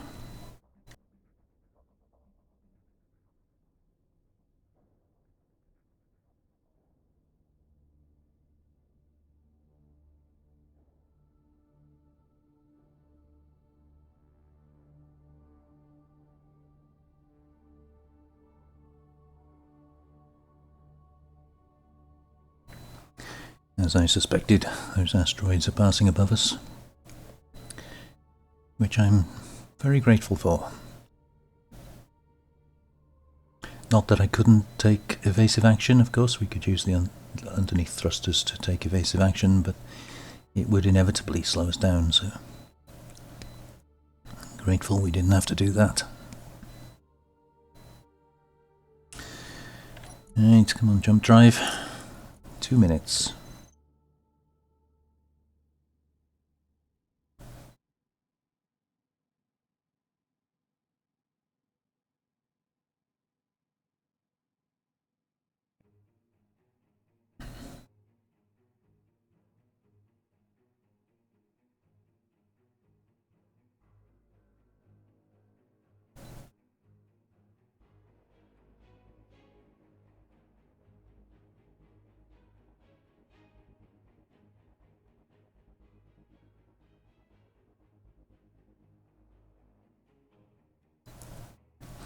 So I think by my calculations we've got 4 more beacons to place.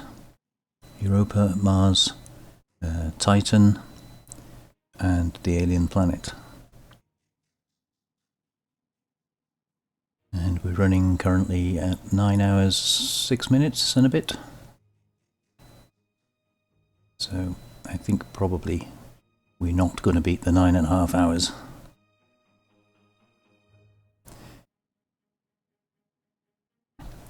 There again, Mr. Splitsy is a veteran space engineer, so he's been at it for years, knows all the tricks and tips, and has made a number of tutorials actually. So if you're struggling with a certain aspect of how to use thrusters or antenna or whatever, pistons, look up his videos on YouTube. They're very informative.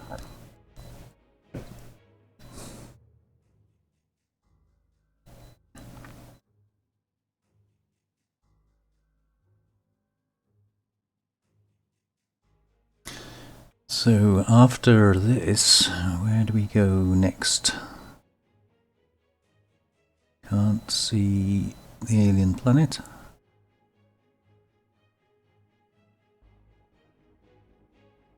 No idea.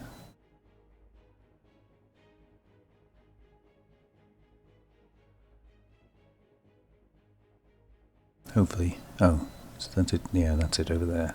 I'm going to say hopefully we'll be able to see it from Mars. So after Europa, then we want to be on the left-hand side of Mars, so in the dark side, so that we can do a jump over to Titan.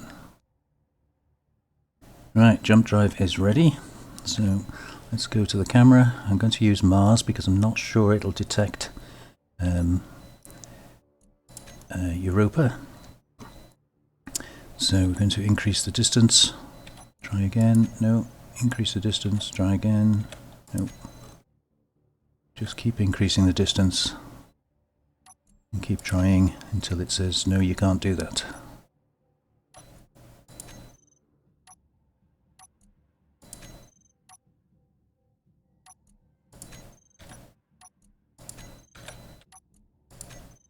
Ooh, okay. I don't think it's that far away.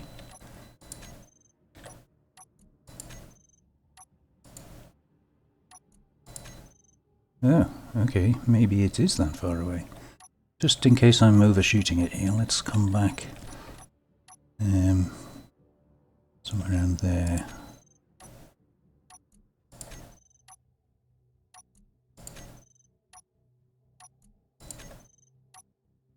No, it's not. Try the middle of it.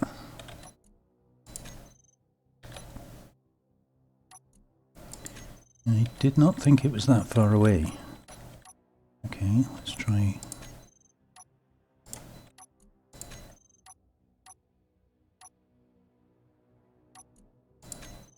Interesting.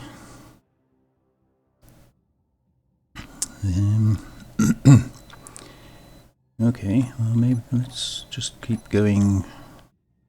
I don't know, 700, somewhere around there. No, still not there. Somewhere, sooner or later we've got to hit it. I really didn't think it was that far away.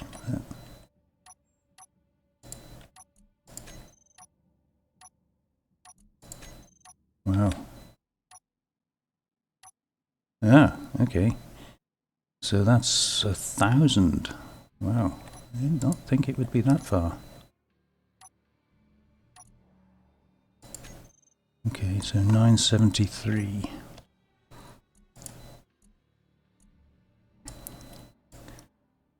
Can we get somewhere in the middle? 984.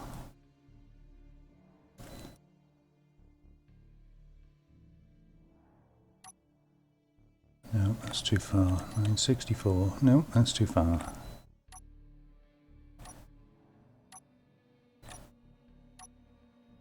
Okay, so the moon is much closer than I thought. That's 904.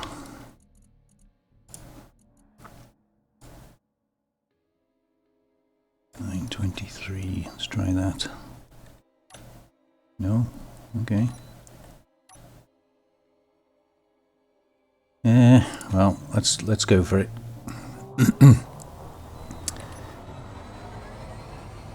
I was using Mars because I wasn't sure it was going to detect the small moon from where we were, but yeah, well, you can see now it's obvious, isn't it? The moon is a lot closer, so that's why it did that. Right, we need to be on the other side of the moon. For some reason it's jumped us over here, so I'm going to arrest our fall a bit and just try and skim over a little bit onto the end there.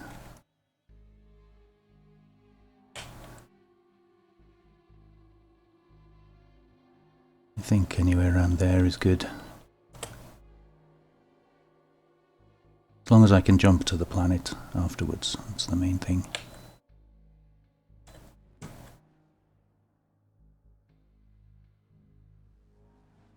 Just push us down towards the surface.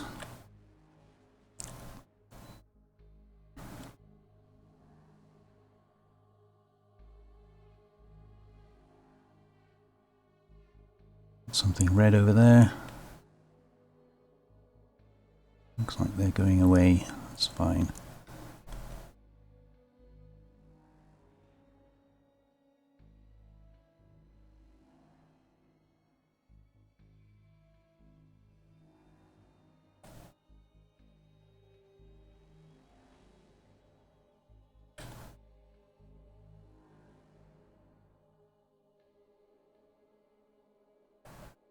Just make sure we're coming down onto the planet and not going past it.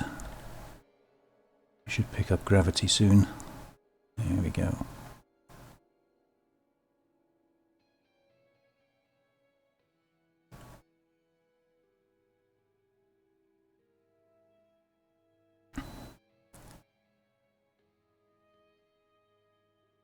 So I've got to remember we are really heavy. So that's 1500. I'll put the dampers on. Yeah, so we've got a fair bit of forward motion, which I'm going to need to arrest.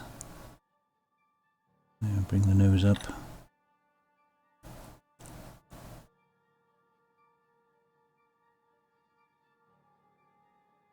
Lovely.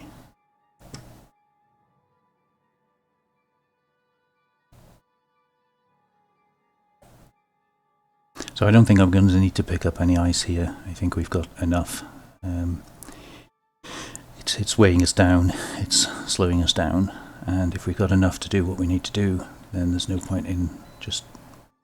I don't want to arrive at the alien planet with, you know, full cargo boxes full of ice. That's just pointless.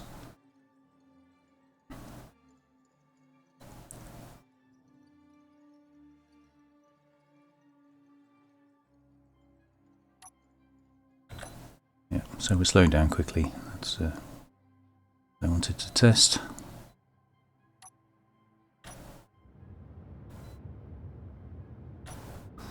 Do the last bit manually.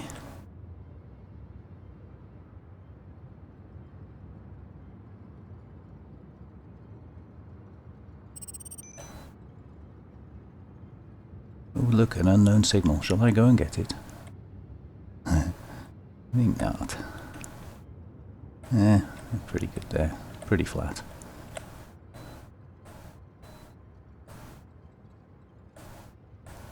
Just make sure we're settled, which we are. Switch the dampeners off, and let's get a beacon placed.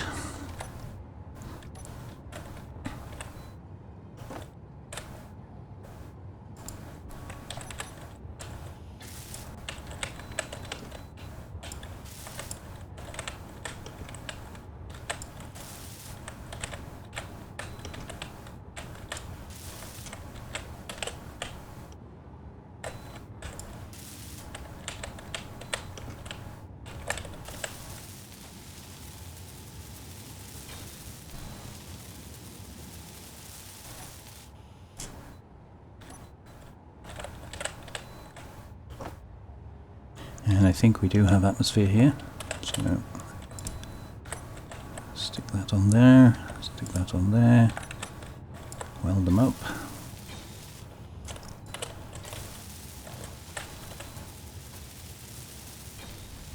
Yep, that spins nicely.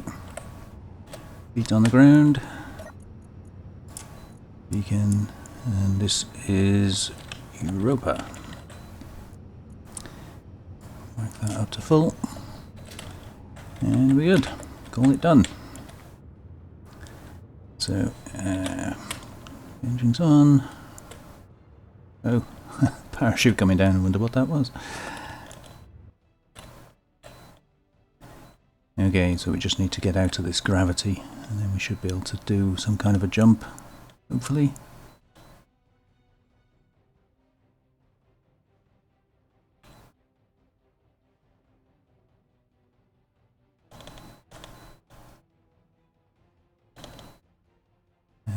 Where did we decide the other planet was? I can't remember. No, I think it's over to our left. I think Europa's in our way. Pretty sure we said we needed to go to the left of Mars.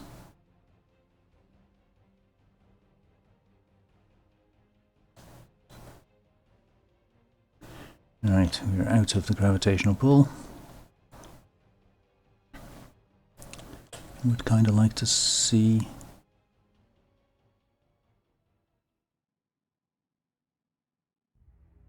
Yeah, no idea. I'm pretty sure it's over to the left, so what we'll do is we'll start our journey in that direction.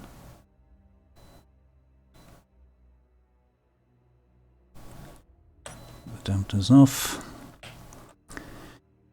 and see what's going on with the jump drive. So it is fully recharged. I'm thinking the distance here is going to be fairly small. So should we try 100 kilometers or so? Yeah. Okay, so it'll do 64, but it won't do 84.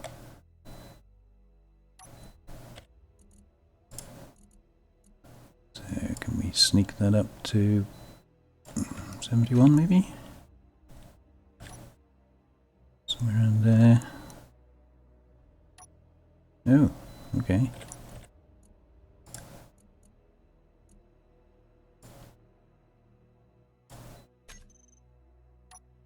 Ooh, oh, okay. That's we should have taken the first one again. Should have taken the 64.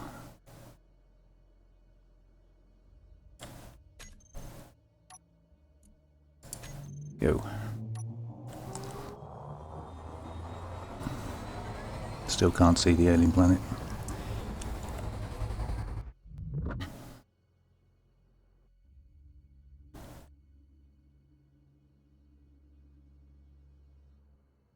Yeah, it is down to the left there. Glad about that. Right. So we can flip that over like that.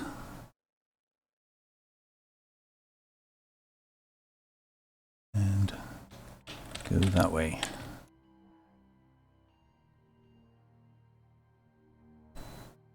I'm just going to arrest that side slip movement.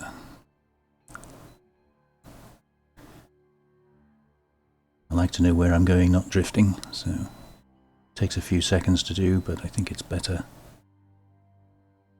There we go. At least I know I'm going where I'm pointing then.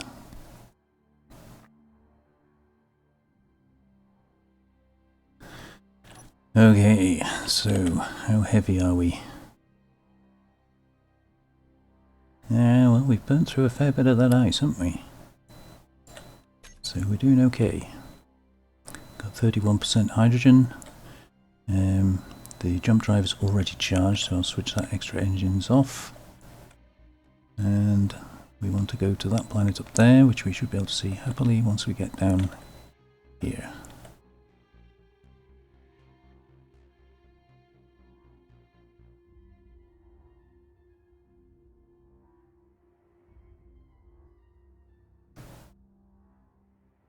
So only 3 stops to go, but the last jump to the alien planet is another 2 jumps.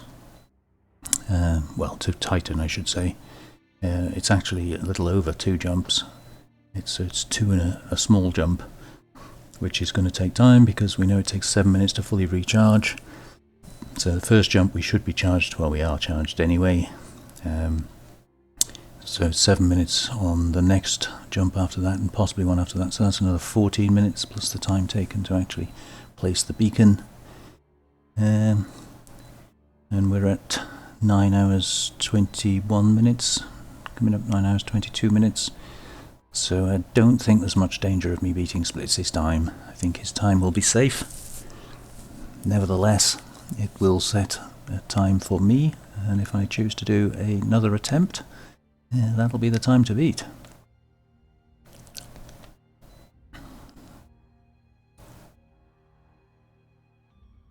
So we're falling as fast as you can. We're doing 104 meters per second. So these ships can only do 100 meters per second, and then we've got gravity pulling us down. So I can't even try and force it. It will not go any faster. So we've just got to wait.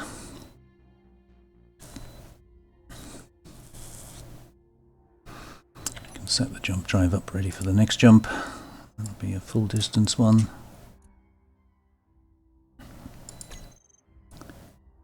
And yeah, so we've burned through all of that ice now. I had a feeling we would. We are not far away from some snow here. But I'm hoping we will have enough. 32% in the tanks. Yeah, we should have enough. After all, I don't have to take off from the alien planet. I've only got to land on it. So, and snow isn't very good anyway. You can pick snow up and have tons and tons and tons of it, but it doesn't convert into much hydrogen. So it'd be a waste of time, I think, to maneuver into such a position as I could pick snow up.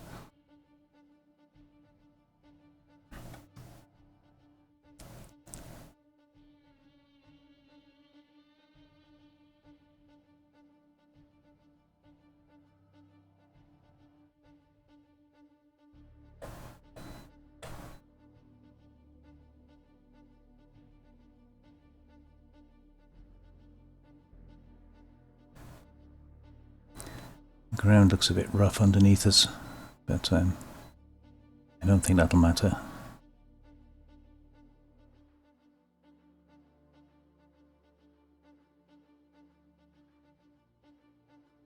Again, my nose is dropping for some reason. Not quite sure why it would do that. Don't think air resistance comes into effect unless you're running a mod. Unless it's something to do with having more mass at the front, but I wouldn't have thought, I mean, even with the jump drive at the front, I would have thought our mass was fairly central. The refinery is probably quite heavy. But, that's the only thing I can think of is gravitational pull is greater at the front.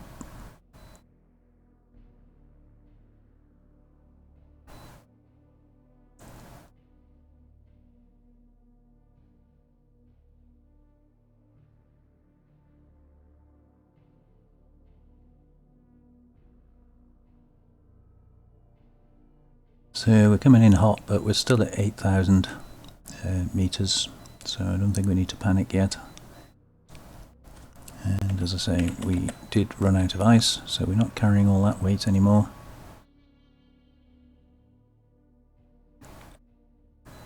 So we should be good for a somewhat suicide burn. I'm not going to call it suicide burn because that is really last minute and I'm just not that brave. So here's the atmosphere.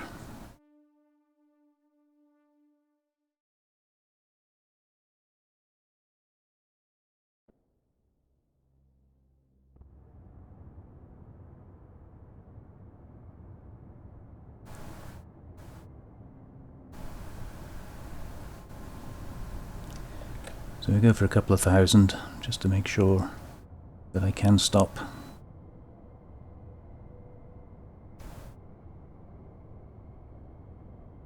Keep ourselves level. And you see the speed bleeding away nicely, so yeah, we're good.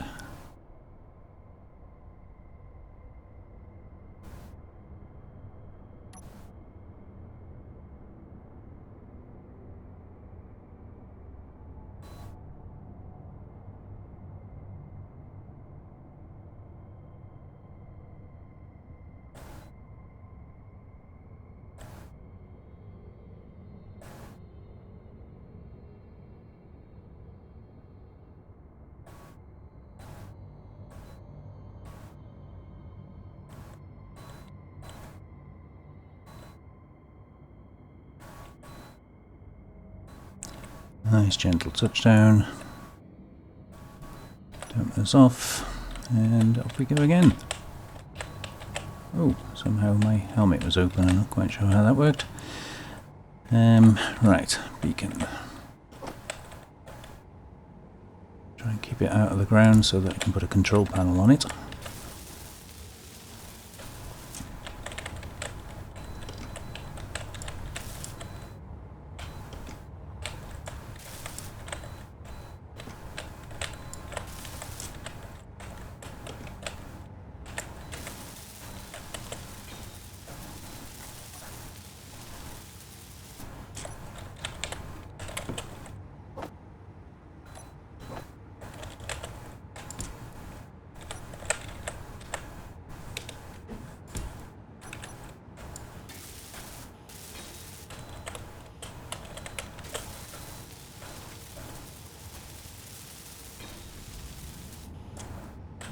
There we are, boots are on the ground.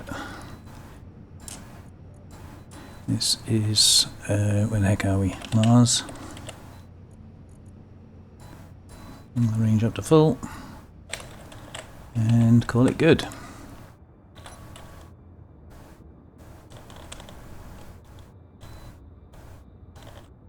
Okay, level ourselves off.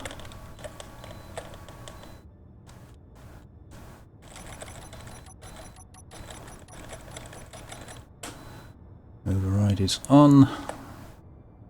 The rest is a waiting game.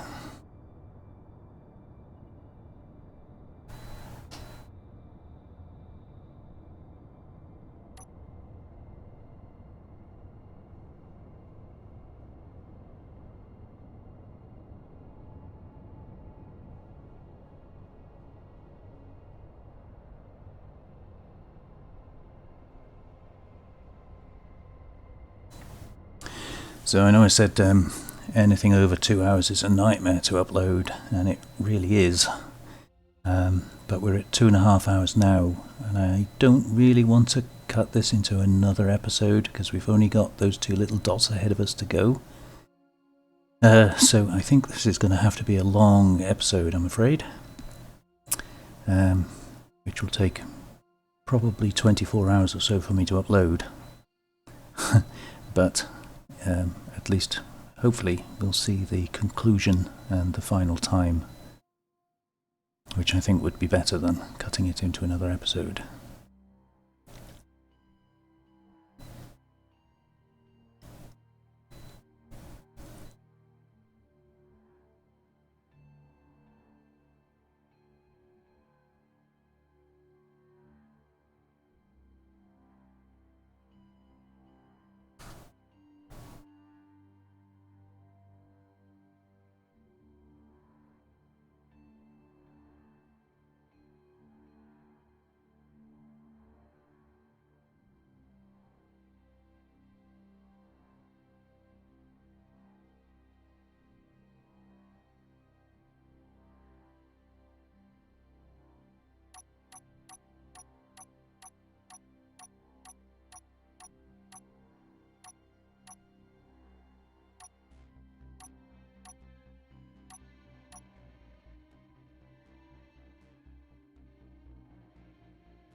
So just waiting to clear the gravitational pull.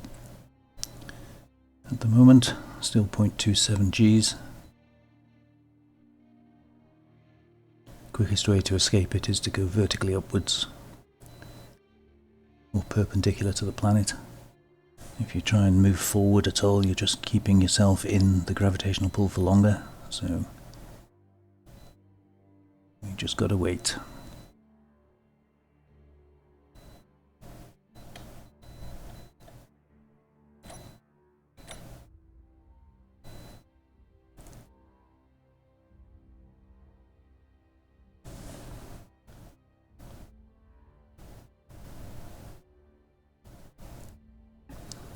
Again, hopefully there's no asteroids above me.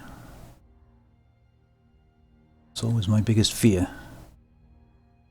You go to all this trouble and then you're boosting upwards straight into an asteroid. Would not be a good ending.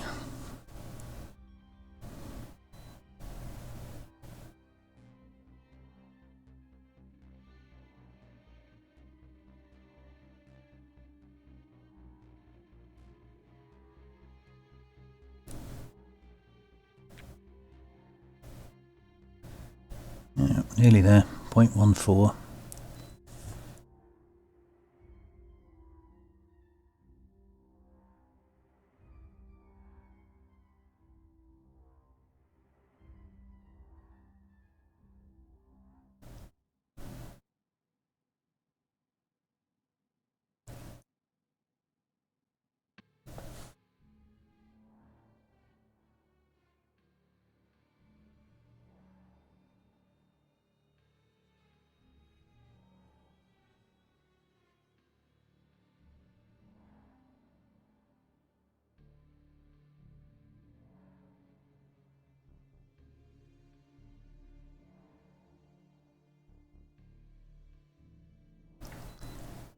Gosh, this gravity goes on forever, doesn't it?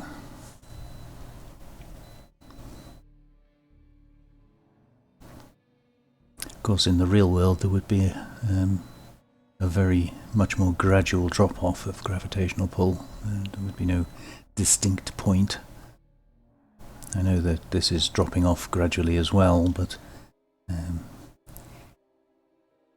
think in the real world it would take a lot longer.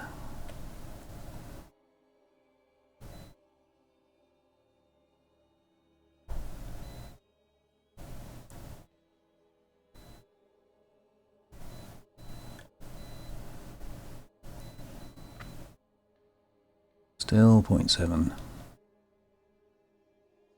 Come on, come on, come on.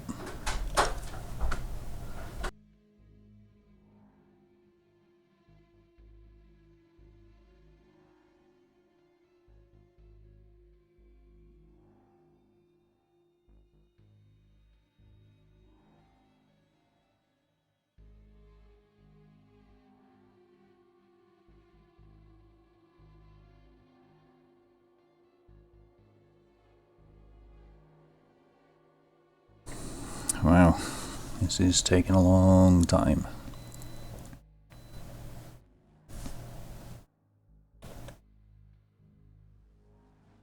So all these asteroids that we're passing, realistically, should be crashing, like that one down there. That should be crashing down onto the planet. If it's in the planet's gravitational pull.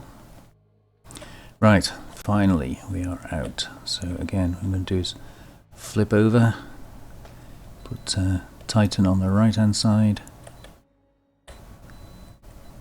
and then stop my upwards movement.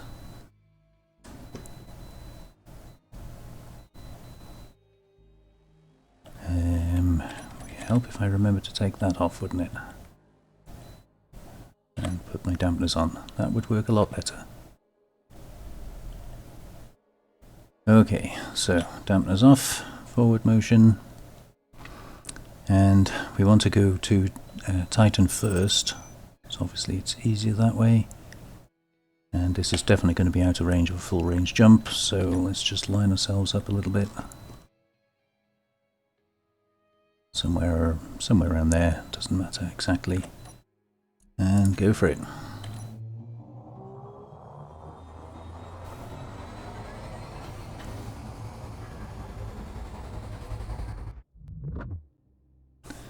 Ooh, big asteroid directly ahead. I think we'd probably be okay. I think we're going to clear that. But that's close. Closer than I would like.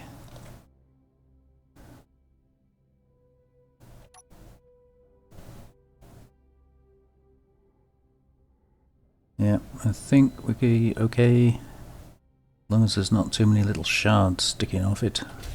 Oops, don't want to do that. We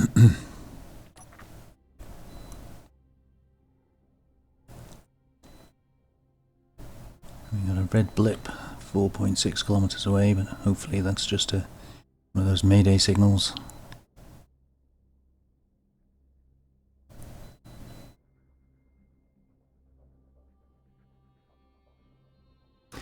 So yeah, traditionally the jump to the alien planet is the longest jump of all of them, which is why I took the route that I took. So some of the, I think Triton is within jump distance of the Earth-like, as far as I recall. It's easy to do in one jump, whereas it took me 2 jumps to get there. I don't know. I don't know the optimum route to take. I just sort of took an overview in spectator mode of where the planets were situated and figured the best way of doing it was this way, to come to the alien planet from Mars as opposed to from Patam.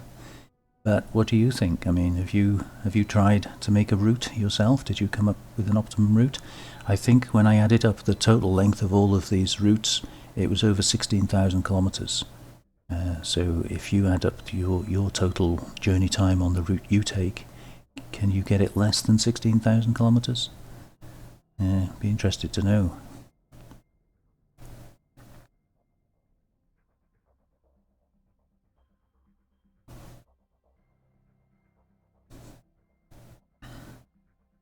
So again, we're just waiting for this jump drive to charge up.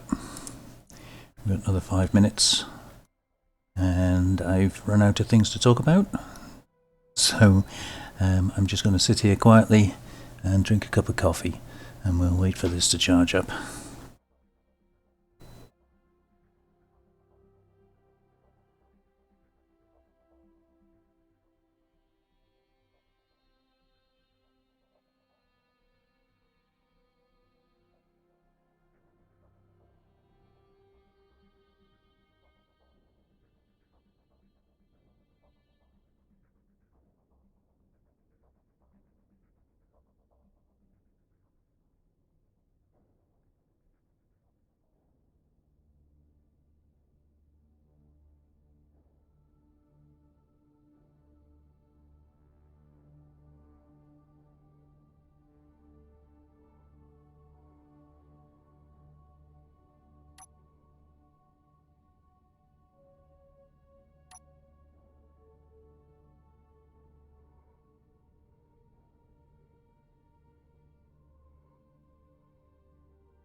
Gonna have another quick look, see how far off we are.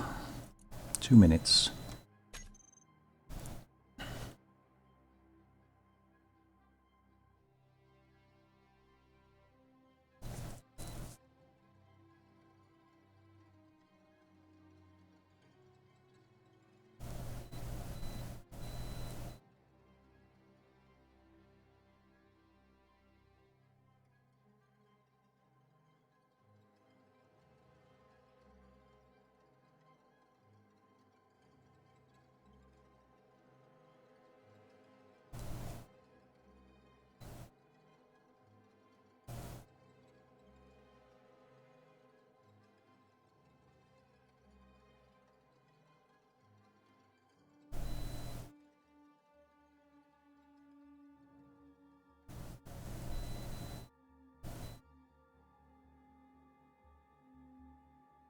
Be interesting to know how far we've cruised at 100 meters per second.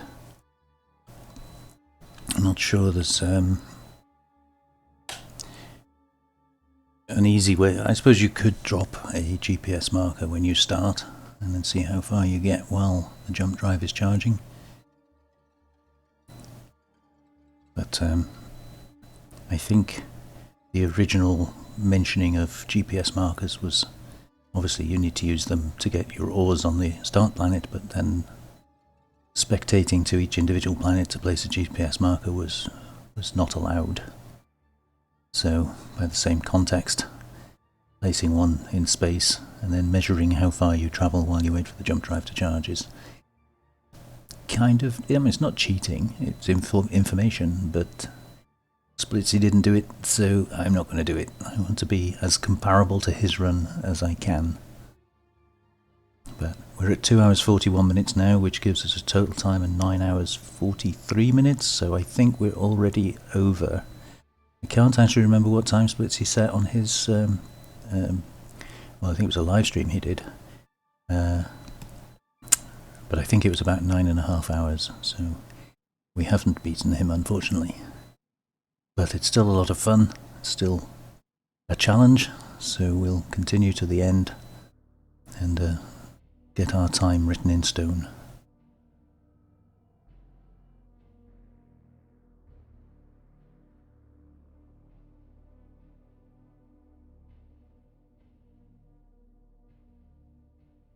Right, jump drive is ready. So I'm pretty sure this is another full distance jump. Let's just try there. Yeah. So I think it's going to jump the direction we're currently travelling anyway, but just in case, I'm going to do it where we want to go.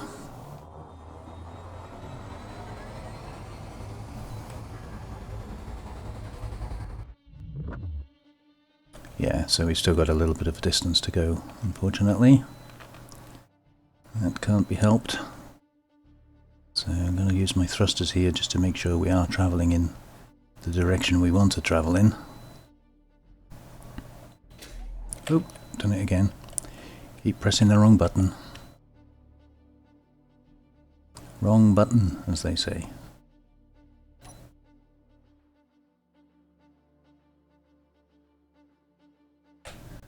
Alright, that should be good. So yeah, we're coming into this moon now. After this moon we've only got to do the alien planet, and as you can see we've got 26% hydrogen left, which again is more than I started with. I think it was 21% that I had in the tanks when we lifted off the Earth-like planet. So you can see, apart from needing that initial bit, once you get to the moon, if you can land on an ice patch or certainly Triton, you know, you can pick up the ice you need there for the rest of the journey. You don't necessarily need to sit on Earth and allow the tanks to fill to 100% before you leave.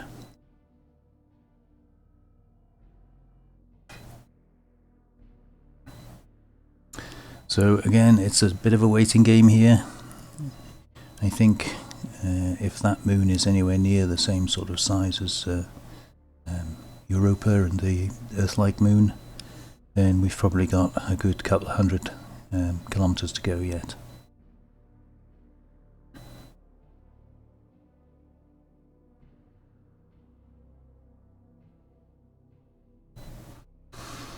In fact, we could set that provisionally, because 200 is exactly 10%.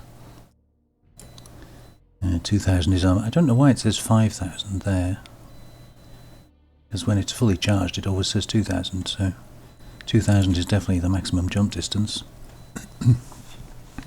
So I'm not sure why it says 5000, that's a bit strange. I'm sure there's a reason for it, but whatever it is, I don't know it.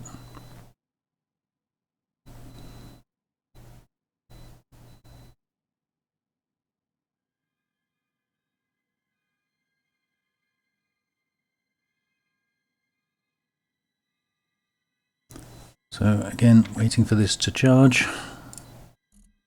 We've still got 4 minutes left, so I'm going to continue to drink my cup of coffee and let you enjoy the view as we cruise into Titan.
So see our hydrogen's showing 25% and it's turned red.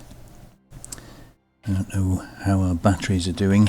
Obviously we're still waiting for the jump drive to charge at the moment, so 46 minutes on those, which is going to be more than enough, so I can switch off our extra engines and probably switch off the other engines as well, if we're honest. But I'll leave those run now just to supplement it. We've only got 2 more landings and 1 takeoff to do, so I think we'll be fine.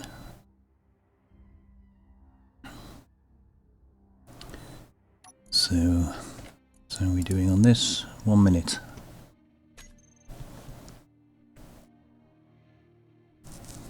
Nearly there.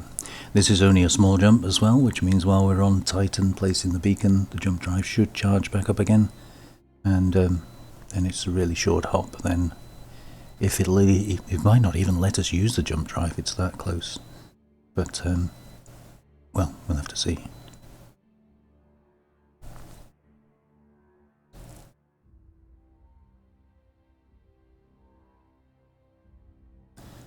Come on, jump drive.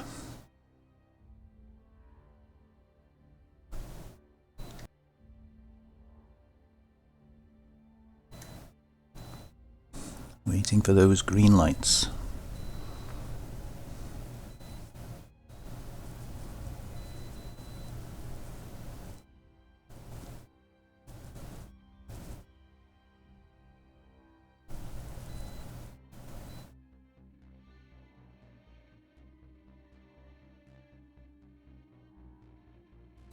Well, as a load of asteroids pop in, fortunately not in our way. Alright, back that off. Okay, so it's allowing 170, but not 189. 176, maybe? Yeah, let's go to the camera. Somewhere in there. Yes.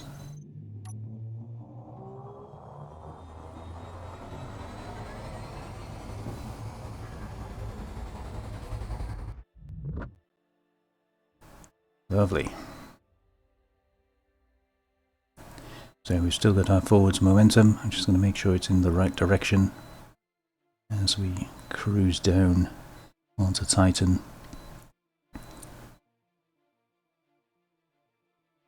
Do not want to go skimming off past it, that would be bad.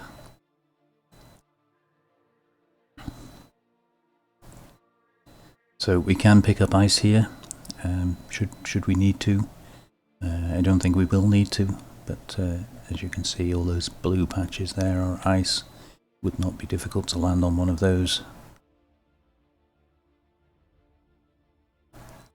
We'll see how much we've got once we actually get on the ground. I'm sure we will have enough.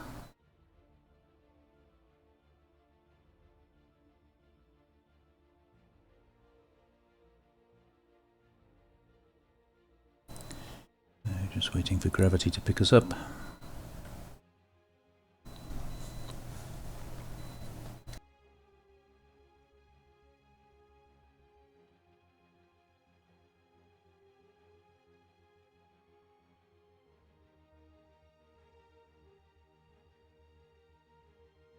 I think we have got a little bit of sideways drift on here. I'll just try and correct that a little bit. There we go. And there's the artificial horizon. So we can level out and then just watch the drop. The gravity shouldn't be too big here, so we should be able to stop reasonably fast. So try it at 1,000. Just to make sure we can. Yep, no problem.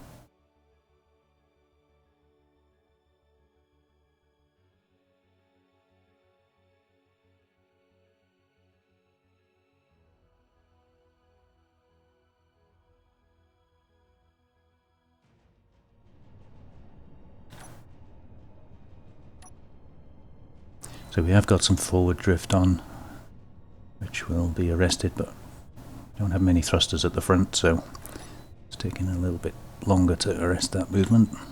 Here we go, I think we're good.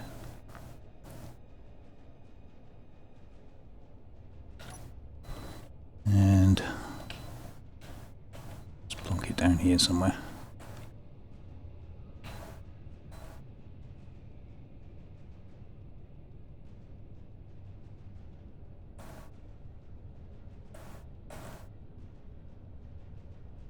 Make sure it's down properly. Switch off the dampeners. And again my helmet's open. That's really strange.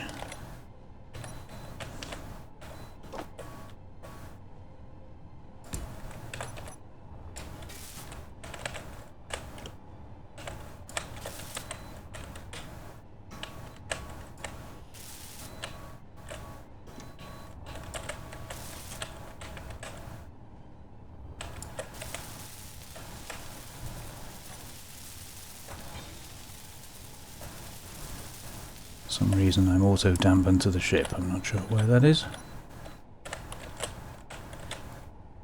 Okay, so one of those, one of those.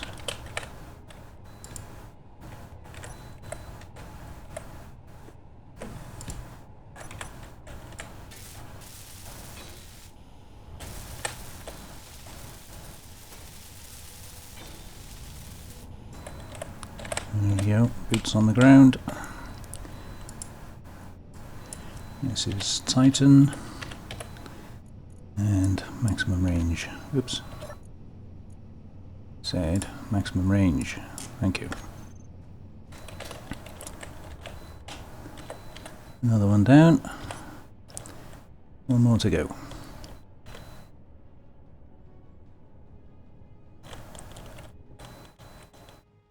Level us off. Not sure it's worth using the override. Just keep my finger on the button. Actually, I suppose I might as well, because I can regulate it better with that, can't I? There. Probably be enough, I would have thought. Yes. Too much, in fact. I think we can back that off a bit.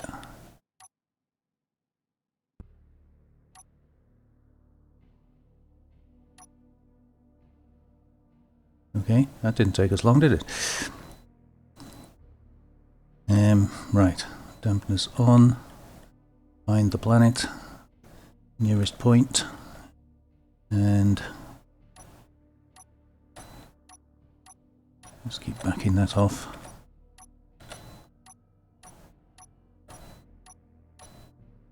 There we go. So 17 kilometers, not very far at all. Just see if we can tweak that up a little bit. 21. Yes.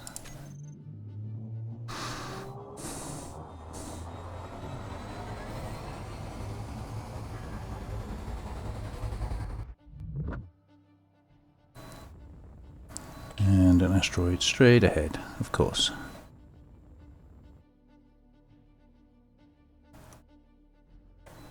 So I'm just going to go off to the side of the asteroid and try and get on that nice little green patch there.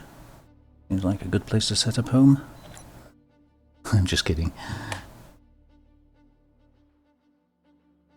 I could just go for the peak of that tall mountain, but A, the asteroid was kind of in our way, and B, I don't think it's going to make much difference in the scale of things.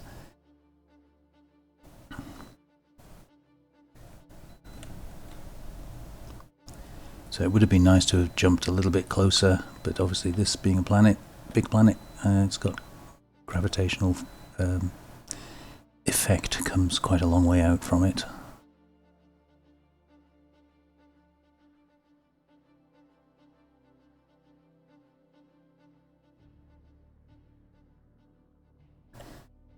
So you see the jump drive is already charged.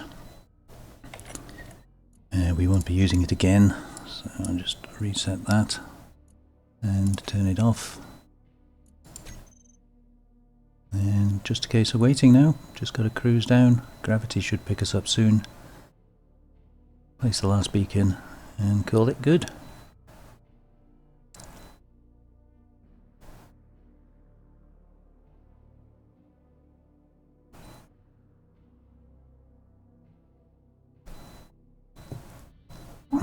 There we go, there's the gravity.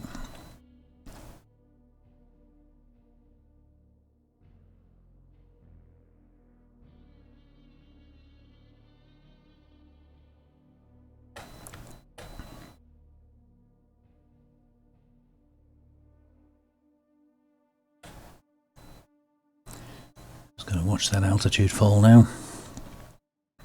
Hopefully not pancake into an asteroid.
So, a review of what I did wrong, and I can see a lot of things that could be improved upon. I don't mind having the 4 hydrogen tanks, but as you can see, you don't need them. I don't think I've ever been over 30-something%, 31, 32%,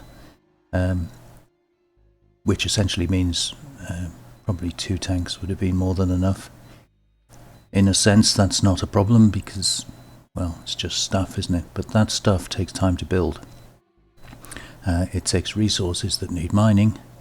It takes time in the assembler to make them, and it takes time to build them once you've got all the stuff. So if you don't need them, then it's a waste of that time. So that's the first thing that could be improved.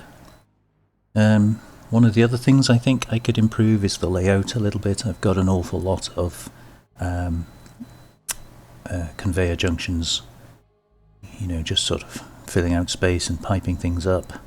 I think maybe if the layout was improved a little, you could get away with less of those, which means less weight and, again, less time getting the resources, making the resources, and actually building them.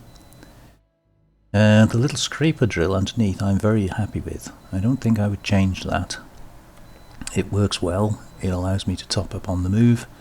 It takes seconds to fill all the cargo boxes full of ice, which is, well, both good and bad in the sense that it's extra weight to use, which means you burn extra hydrogen to lift off, but then you're converting it into hydrogen, it kind of pays for itself. I think it would be a good idea to start the tanks earlier and start filling them earlier, so that you have to waste less time topping them up as you go around. But on the other hand, to do that would have meant sacrificing something else. So, arguably, they were needed. The speed mod on the assembler I should have noticed straight away. I should have realised that that was in the wrong place, and inevitably that meant it took slightly longer for me to build components, which I needed. But how much time, I'm not sure. You know, if we're talking 5 minutes or 10 minutes or 30 seconds, I really don't know. Other than that, I think it's been quite a good run. I think I started off the first 2 episodes maybe at too much of a leisurely pace. It's very tempting when you're doing this kind of thing to get into a let's play kind of frame of mind, where, you know, I'm describing everything, why I'm doing it, showing things. I should have just been getting on with things, and I think I could easily save time on the next one just by, you know, not dawdling. How much time again? I have no idea. You know, whether we're talking 10 minutes, 20 minutes, 30 minutes, an hour, I have no idea. But we know it is possible to do it in 9.5 hours because good old Mr. Splitsy proved that. Clearly I didn't manage that. We are now at just gone 10 hours. But as you can see, if it took me another half an hour now to get this beacon placed, I would still only be an hour outside of his time, which, given the enormity of the task, I think is quite an achievement. So I'm not displeased with that at all.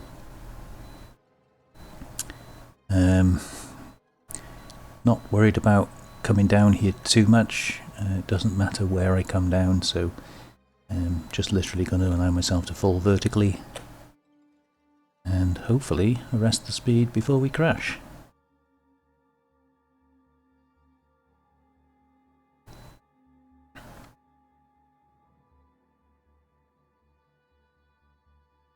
So coming down through the layers of the atmosphere here, you can see them quite distinctly there.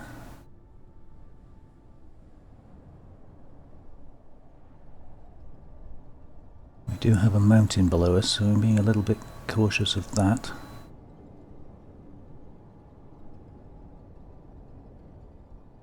I'm relying on the altimeter to its utmost.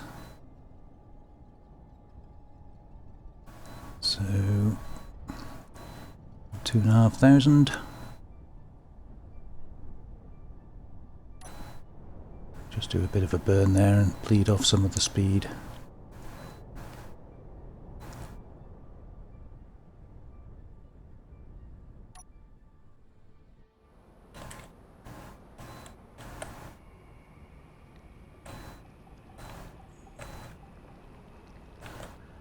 Come away from that mountain slightly,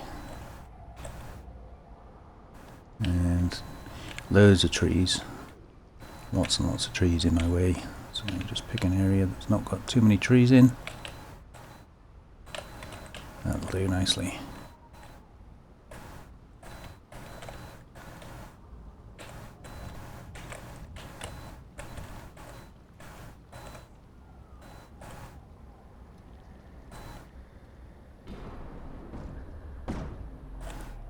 Go. So dampness off and build a beacon. Oh, not a jump drive.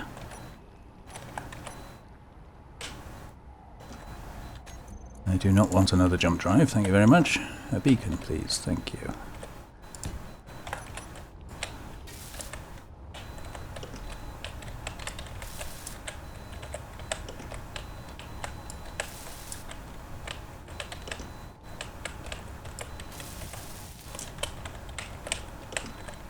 Okay, we've run out of radio components, have we?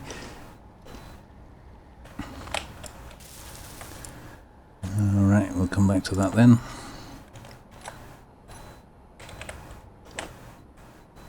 One of those, one of those.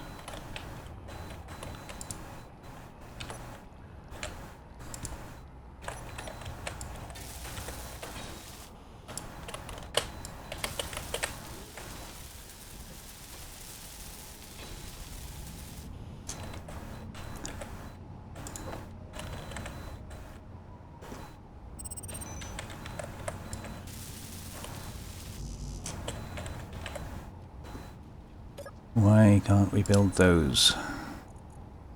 Ooh, it's not building anything. Come on, build. Did I forget to ask it to, maybe? I'm not sure.